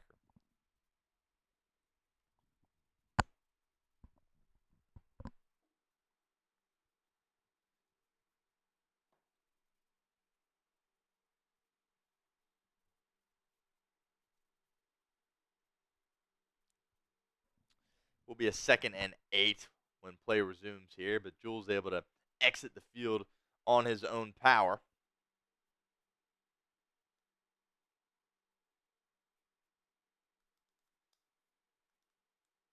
2nd and 8 coming up for Cincinnati.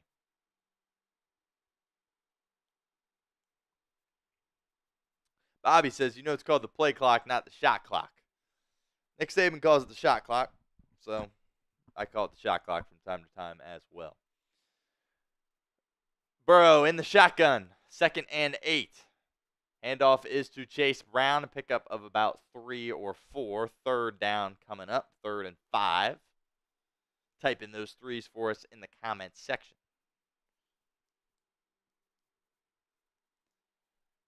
And Shaq Thompson is getting carted to the locker room for Carolina, so looks like they will be without him for the remainder of this football game.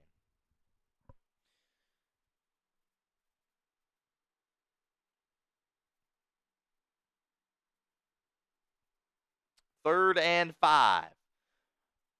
Burrow takes the snap, running out of time, trying to buy more time, launching downfield, and he throws it to Carolina. Picked off on the play, and here comes the Panthers down, and the Bengals can't make the tackle. They continue to break tackles. Joe Burrow might need to get on this tackle.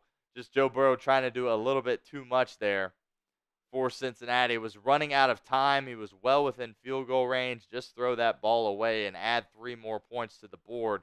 But instead, he throws an interception here for Cincinnati, and the Bengals are hoping this is not a costly one. Do not typically see that from Burrow. Just simply forcing that. No reason for that. Xavier Woods, the safety, picks it off for Carolina. And we got a football game, folks. This game is not over yet. Bengals holding on to a 10-point lead, trying to do everything in their power to win this football game. But Joe Burrow puts them in a bad position there.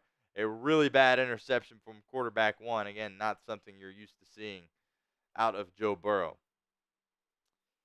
Well, we have a moment. Want to shout out our friends over at Game Time. Game Time has a new feature called Game Time Picks that makes getting tickets to see your favorite teams play live even easier. Game Time Picks filters out the fluff to show you only incredible deals on great seats so you don't have to waste time searching through thousands of tickets.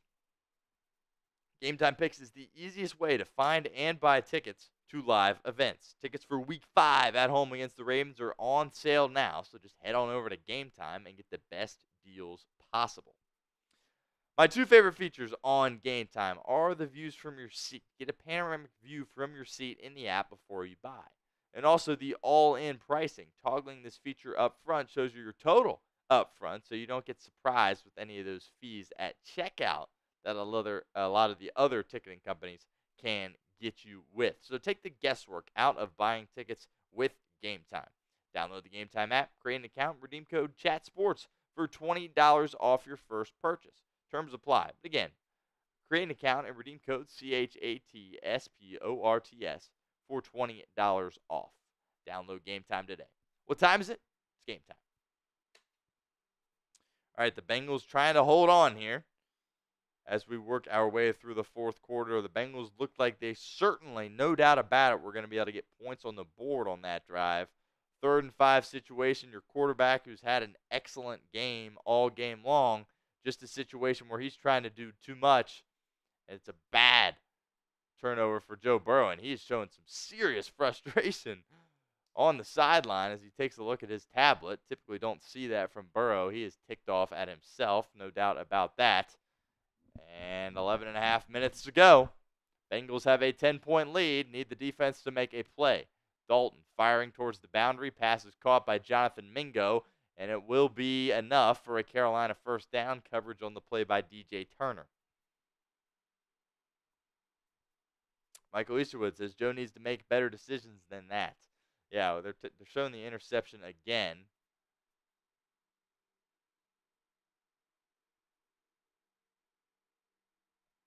And him and Jamar just not on the same page there. Joe knew it immediately right when he let go of the ball that was not going to work out. So it would be interesting to hear what Burrow and Chase have to say about that after the game. Looked like just miscommunication there, but interested to see if it was on Burrow or Chase. Regardless, down 10 here, 10 and a half, or up 10, with 10 and a half minutes to go. Must-win game for the Bengals. It is now or never for this football team. Are they going to be able to hold on the road against Andy Dalton and the Carolina Panthers? Or is this one going to slip through their fingers once again?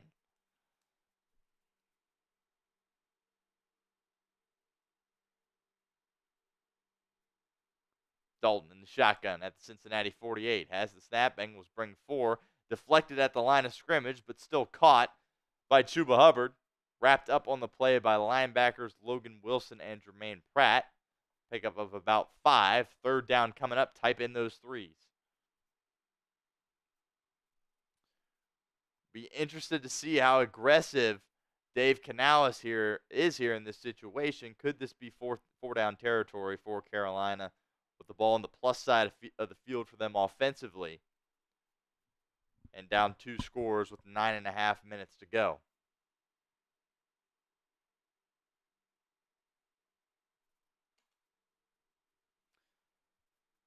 Three seconds on the shot clock. Dalton's got to hurry. Just barely gets it off. Bengals bring 4 to the flat. Dalton goes once again. Hubbard's got it. First down, Carolina. Tackle on the play by Logan Wilson.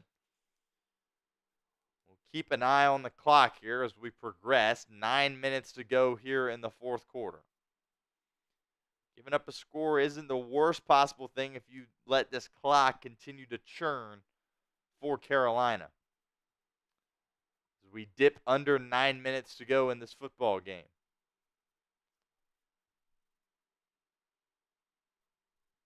First and 10, Carolina at the Cincinnati 38-yard line. Chuba Hubbard has had a really nice game on the ground for Carolina.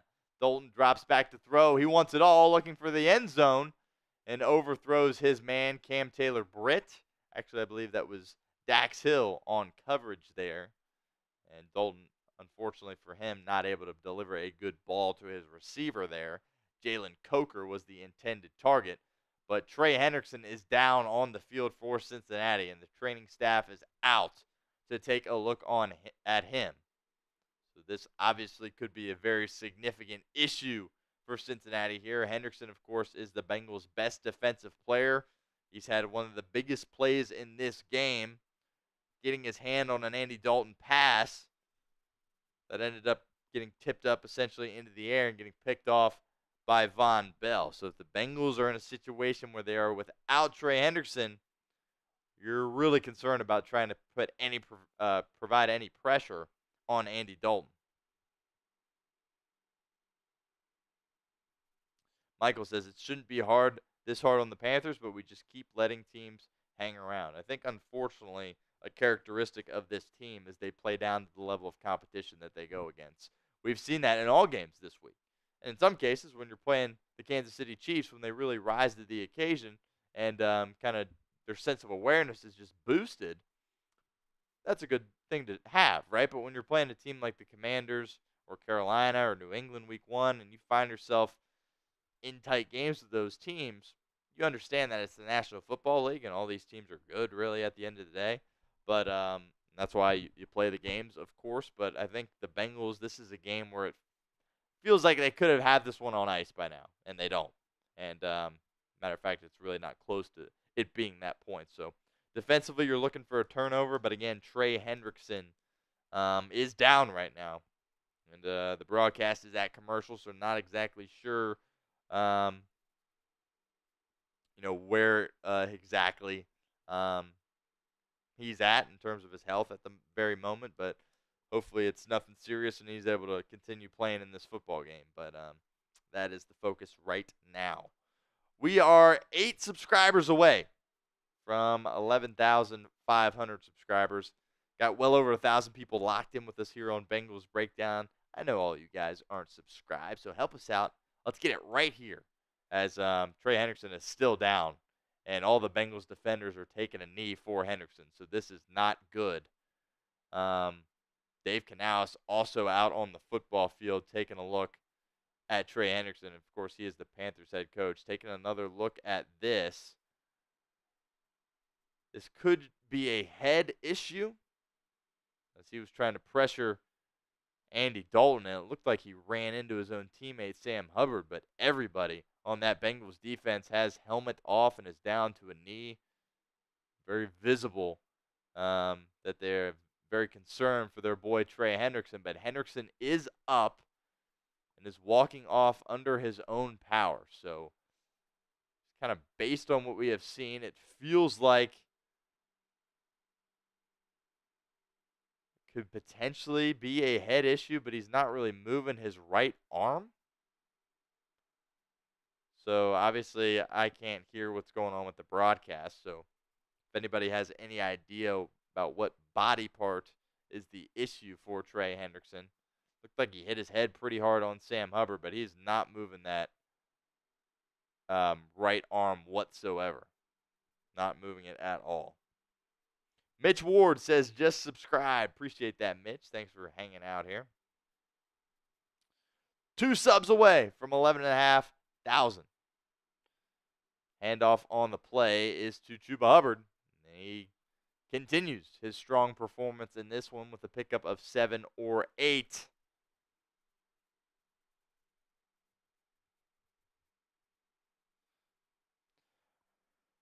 Varun Patel hits that sub button for us. We got some going back and forth here on some of these numbers. Got about 7 more to go. Let's keep it coming. Keep it coming.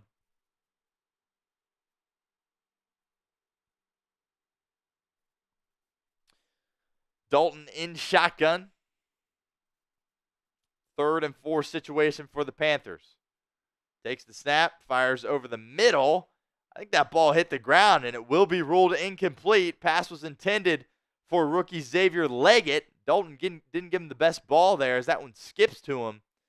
We'll see if Canales opts to kick a field goal here and make this a 1-score game, and that looks like that is the decision he will make. But correction there. Good ball by Andy Dalton. Just another drop by Xavier Leggett, his second big drop of the game for the rookie, and 2 costly drops for them. Marvin Williford, appreciate you. Shoot me that email if you have not done so already. I'll check that tomorrow when we are in, and we'll get your jersey squared away. But appreciate you guys hitting that sub button, and we have hit 11,500. Appreciate that. How about that? 11.5. The journey to 12,000 begins now. Appreciate all you guys there in the past couple of moments that hit that sub button. Help us get over the top there. Looks like we have a stoppage in play here. 48-yard attempt incoming for Pinheiro. If anyone knows what happened to Trey Hendrickson, let us know in the chat what exactly the broadcast was saying. 48-yard attempt for Eddie Pinheiro, looking to make this a 1-score game for Carolina. The snap, the hold, the kick, right down the middle for the Panthers, and it is 31-24, 7 minutes, 42 seconds to go in this football game.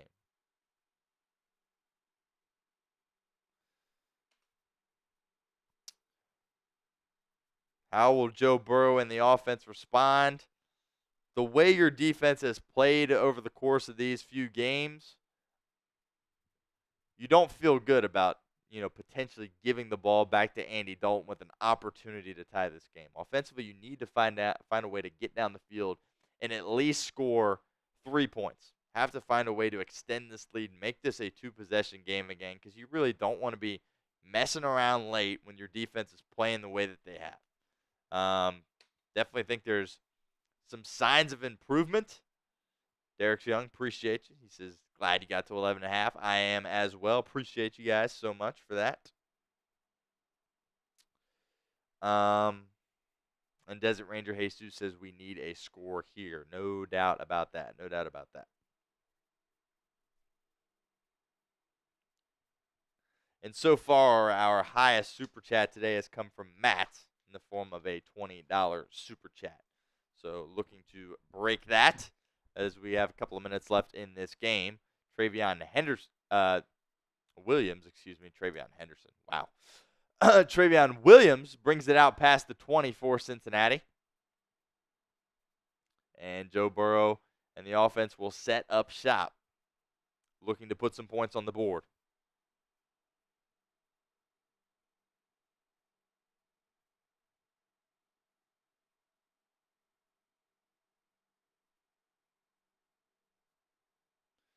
Undercovered Cube says Trey's injury doesn't look like it's season ending. That is good news.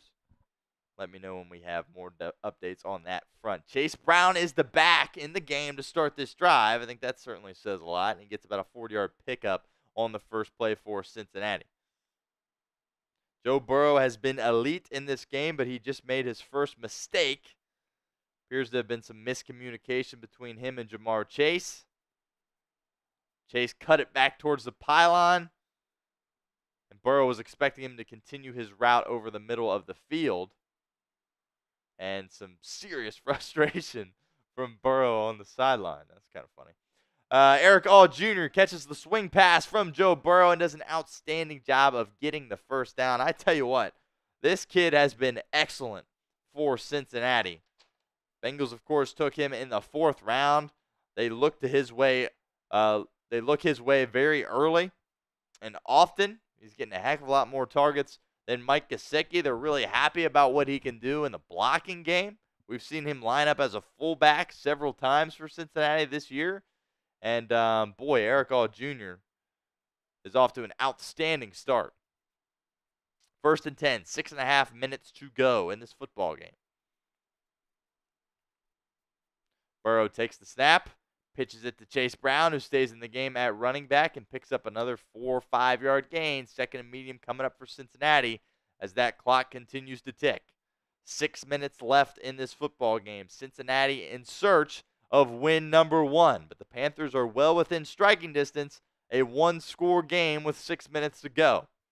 By the way, the Bengals are covering their spread right now, which I believe closed at 5.5. Again, correct me if that is incorrect, but Bengals have been favored in 3 of their first 4 games, but still looking for their first victory. Zach Moss now checks into the game at running back. Eric All Jr. is in the backfield, and he'll block. And Zach Moss picks up about 3 on the play as he tries to keep the legs churning, and it'll be 3rd and a long 2 here for Cincinnati. 5.5 minutes to go. Type in those 3s in the comment section. Oh my goodness. Last I saw the Packers Vikings game was 28-0 Minnesota. Now it's 28-22. So that's pretty crazy. Type in those 3s. 3rd and 2. 5 minutes to go in this football game. Massive play here for the Cincinnati offense. Will they run it or will they throw it? Burrow takes the snap, hands it off to Zach Moss, who tries to bounce it to the outside and is not able to get there. In fact, it's taken down for a 2-yard loss, but there is a penalty on this play. We'll see if it's against Cincinnati or Carolina. It appears to be a hold against Cincinnati, which Dave Canales most certainly will decline, and he will. And the Bengals defense is going to be in a position where they need a stop. 7 points from Carolina will tie this football game up as the Bengals will punt. Obviously, hindsight is 2020. That hold, by the way, was on Cordell Volson, who has struggled in this game. Has definitely been the weak link along Cincinnati's offensive line this season. I don't know. I think you got to trust Joe Burrow there and try to operate through the air there. That seems like a perfect situation to try to get the ball to Jamar Chase in space. Weren't able to do that. But the Bengals special team steps up. Another beautiful punt by Ryan Rico, who's been a real weapon for Cincinnati in this game. Another good one. So Andy Dalton will have to go about a little bit over 90 yards to score here. So Bengals defense has an advantage from a field position perspective. But we have dipped under 5 minutes to go. Carolina still has all of their timeouts to work with. Cincinnati has 2. 4 minutes and 42 seconds to go in this football game. Now or never for Cincinnati.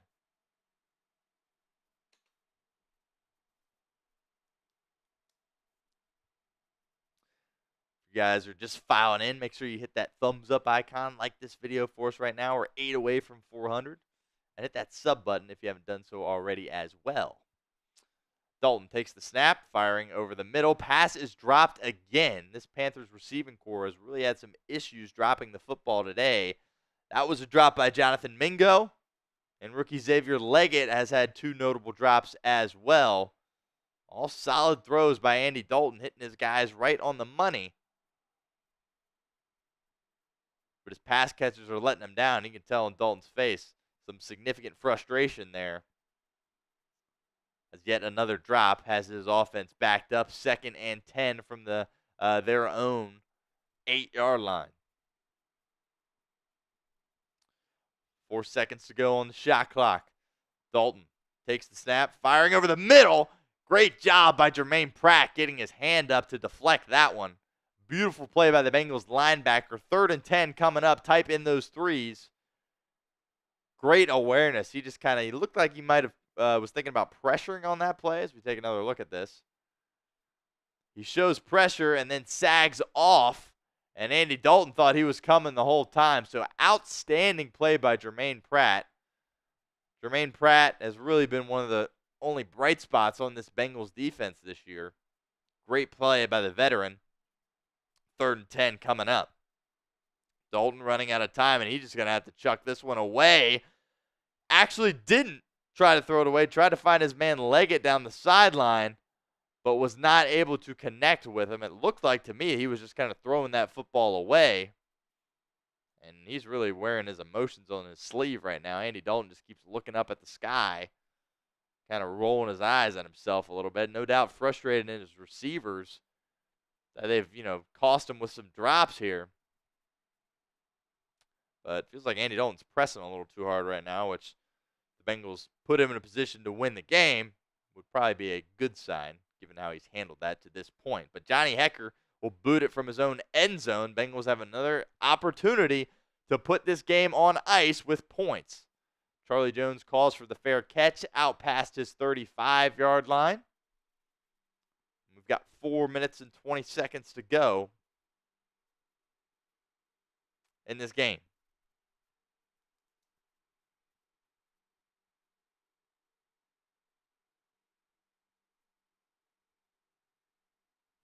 Luke says it has been a good game. No doubt about that. No doubt about that. It seems like the Bengals always find themselves in very competitive games. And very back and forth. Defense still struggling, no doubt about that. But they've kept you in the game. And you have an opportunity right now offensively to go put it on ice with either a field goal or a touchdown, of course. Zach Moss will be the back to start out this drive for Cincinnati. Burrow under center. Eric All once again in the backfield. Going to be a blocker as they're running right behind Eric All, and Zach Moss has some space. Big pickup for the Bengals running back. 12-yard gain on 1st down. Type in those ones as the Bengals near midfield here, and the clock continues to churn. 4 minutes to go. Derek says Pratt has always come through. Really big fan of Jermaine Pratt and the things he's able to do out there for Cincinnati. And like I said, he feels like one of the only bright spots on this defense.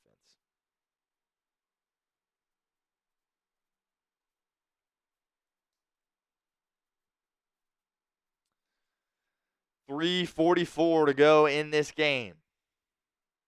Bengals working the play clock all the way down. A little misdirection here. They keep it on the ground with Zach Moss. He's able to get some positive yardage, but it'll be about a 3-yard game. 2nd and 7 coming up. And Carolina, Dave Canales, is going to opt to use his first timeout here of the 4th quarter. Or the second half, I should say.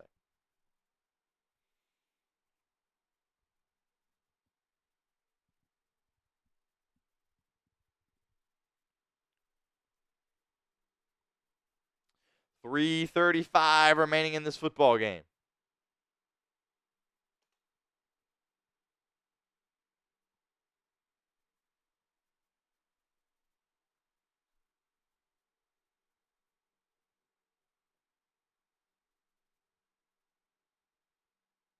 Appreciate the love, Derek. Hanging out here with our Week 4 watch party on Bengals Breakdown. 2nd and 7 coming up. Looks like the Bengals are going to try to keep it on the ground here. Burrow back under center. More misdirection. Another give, this time to Chase Brown, who he's got the outside, and he steps out of bounds, which kind of a mistake there from the young player. But nonetheless, it is a 1st down pickup for the Bengals. Bit of a mind fart there going out of bounds, but first down, so we'll live with it. This running back room, a lot of people took shots at this tandem of Chase Brown and Zach Moss, but these past 2 games, albeit against weaker defenses, this tandem has really done a nice job, and I've alluded to it several times, but the change of pace between these 2 backs is so significant, and I think that's what helps them keep the defense guessing a little bit because the speed differential is just so much different. Eric All comes in motion, and they'll blow this play dead as perhaps maybe a false start on Cincinnati here. So they sort things out. 1st and 10 for the Bengals.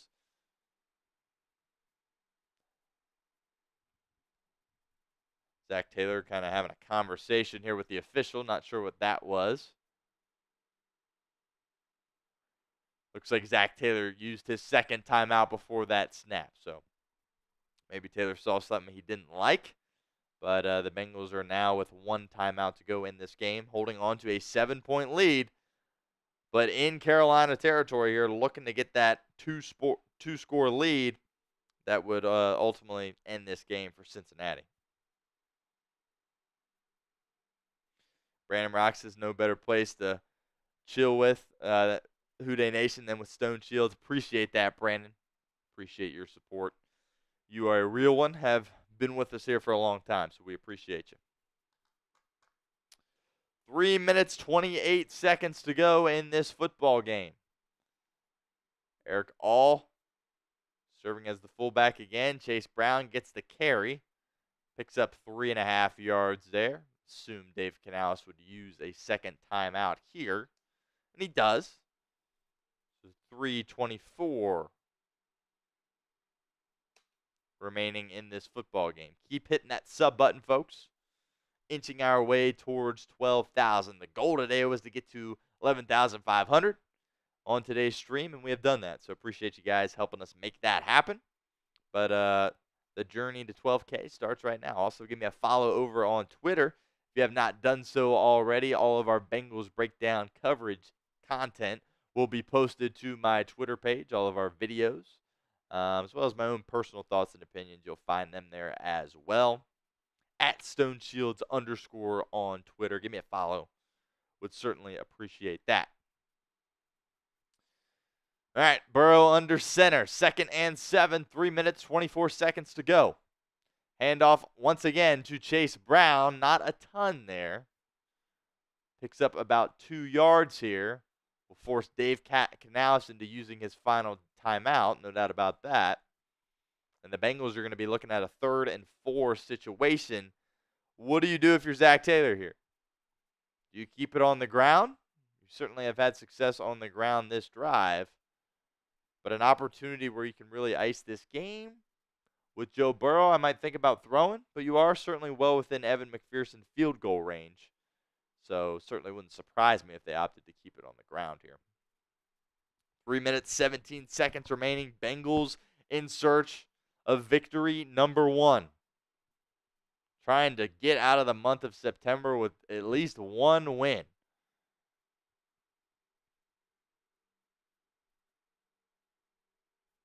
And T. Higgins and Jamar Chase are both on the sideline for this one, so that tells me we're running the football. 3rd and 4.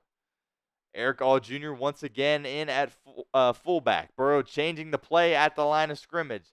8 seconds to go on the shot clock. Moss is the back. All comes in motion. And Joe Burrow gets Carolina to jump, and this should be an automatic 1st down for Cincinnati. As we will check the flag here, but Joey Burrow using the hard count here, getting Carolina to jump into the neutral zone, and it will be an automatic 1st down for Cincinnati. What a savvy play by their veteran quarterback, Joe Burrow, making things happen. And barring anything tragic, feels like the Bengals are on their way to getting victory number 1.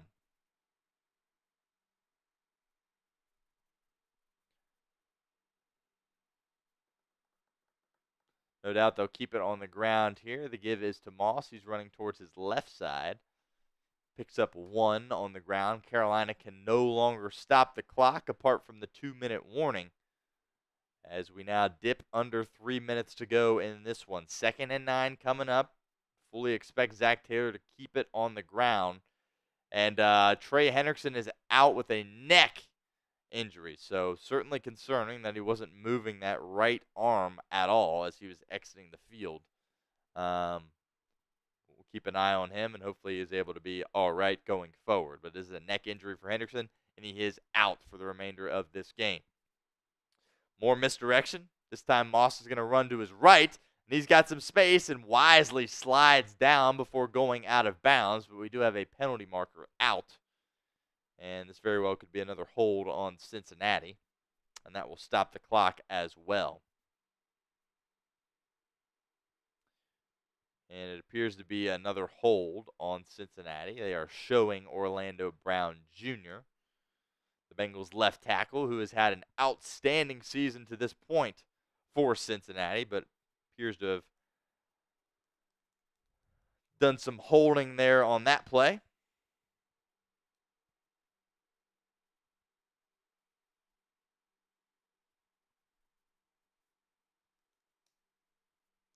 Second and 19.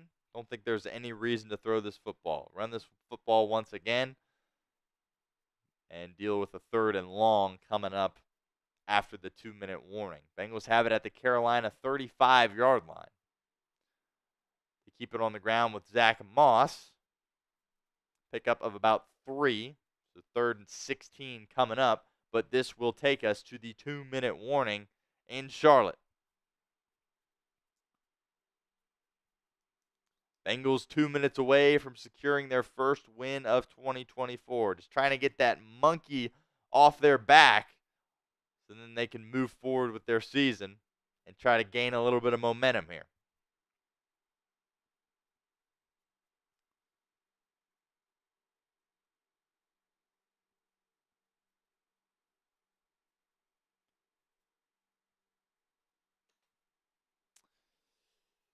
This is our super chat menu for you guys stopping by right now. Looking for our first $100 super chat, our history at Bengals Breakdown, but we've got some $20 super chats that have been sent in. Our MVP right now is Matt. So appreciate you, Matt, for being our super chat MVP today.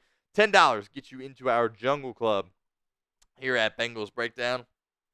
We'll be raffling off this helmet either next week or on Sunday Night Football against the Giants the week after. So stay tuned for that.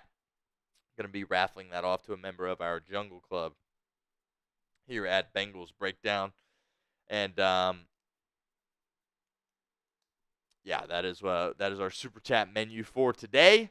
And the Bengals are holding on to a 7-point lead here with 2 minutes remaining in this football game as we try to update the clock here really quickly.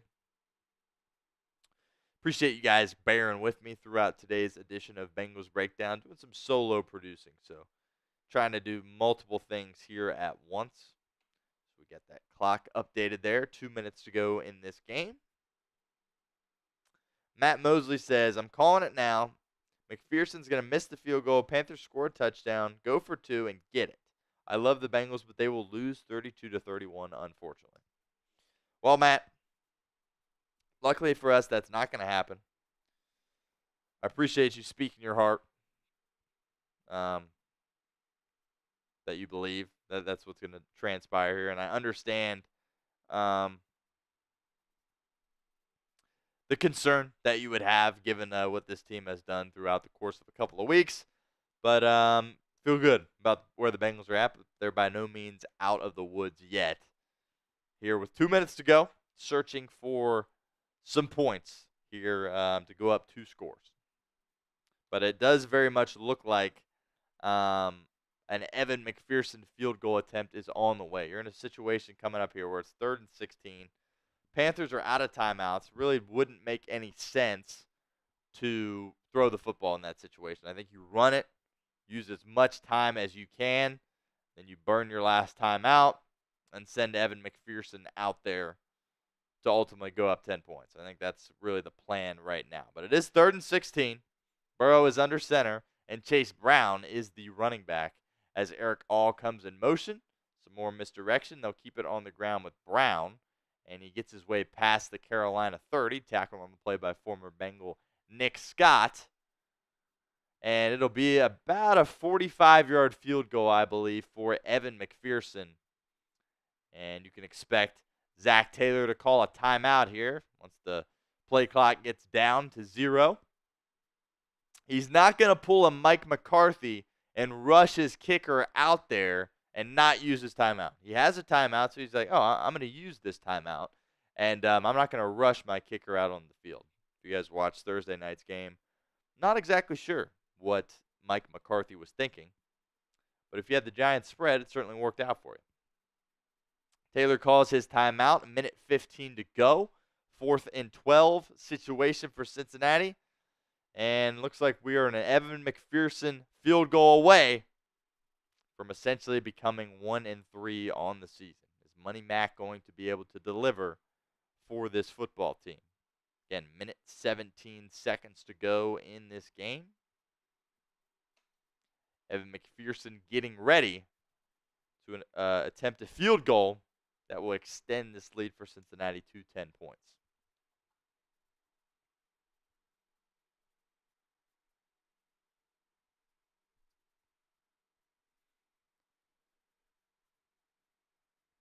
.20 seconds to go on the play clock. McPherson getting ready to boot a 46-yard field goal to give the Bengals a 10-point lead. Cal Adamitis will snap it. Ryan Rico will hold it. McPherson is ready to rock.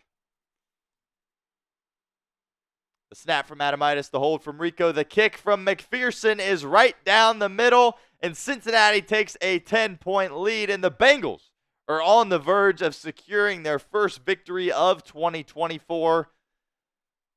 And how about that? At long last, the Bengals appear to be ready to secure their first victory of the season. How about that? Evan McPherson delivers right down the middle. Beautiful job by that unit executing. Also got to give a lot of credit to Zach Taylor on that drive. He really sat down, buckled down, and trusted his run game in a position where he might be, tempted into letting Joe Burrow kind of operate their offense. But he trusted the run game. The run game was good last week against Washington. It was solid again today. Taylor trusted it late in the game and ultimately was able to result in the Bengals getting down the field, chewing up a lot of clock, forcing Dave Canales and the Panthers into using all of their timeouts. And now you're in a position where you have a 10-point lead with just over a minute to go, and the Panthers have zero way of stopping the clock. Not too late to like our video here today. We got 422 likes right now, and we got almost 1,400 people watching. So the goal was to get more than 606, which we got on Monday night. Not sure if we're going to be able to do that. If all you guys right now liked it, we would be able to do that. But help us out. Hit that thumbs up icon. It allows us to do more Bengals videos going forward. And Bengals are going to get a win. So no better way to celebrate that than liking our video here today. Appreciate you 432 people that have liked our show thus far. Help us out. Hit that thumbs up icon. Makes the bosses happy, one, but allows us to provide more Bengals content for you guys as we continue here. We will be live for every single one of our watch parties right now. Appreciate you, Harvey, getting in the comment section, letting everybody know to like today's video. A-May09 says 14-3 incoming. I love this energy. I love it. The Bengals, like I said, it was just get the monkey off your back, get win number one, and they appear to be in range to do just that. Little screen pass to Chuba Hubbard. Tackle on the play by Jermaine Pratt, and Hubbard was not able to get out of bounds, so this clock will run. Dip down to under a minute left to go in this football game.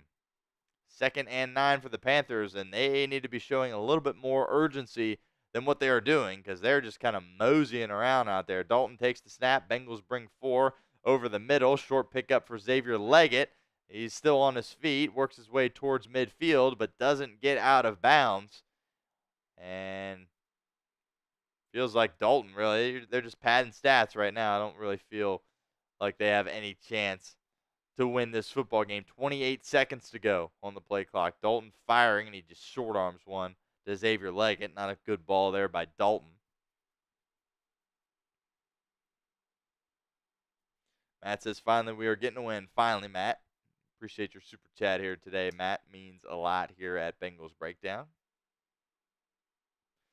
First win on Bengals Breakdown. That is correct, Michael Easterwood. First win that we have gotten with me being the host here. So hopefully that is a sign of good things to come. The Bengals can get a little momentum here after finally securing their first win.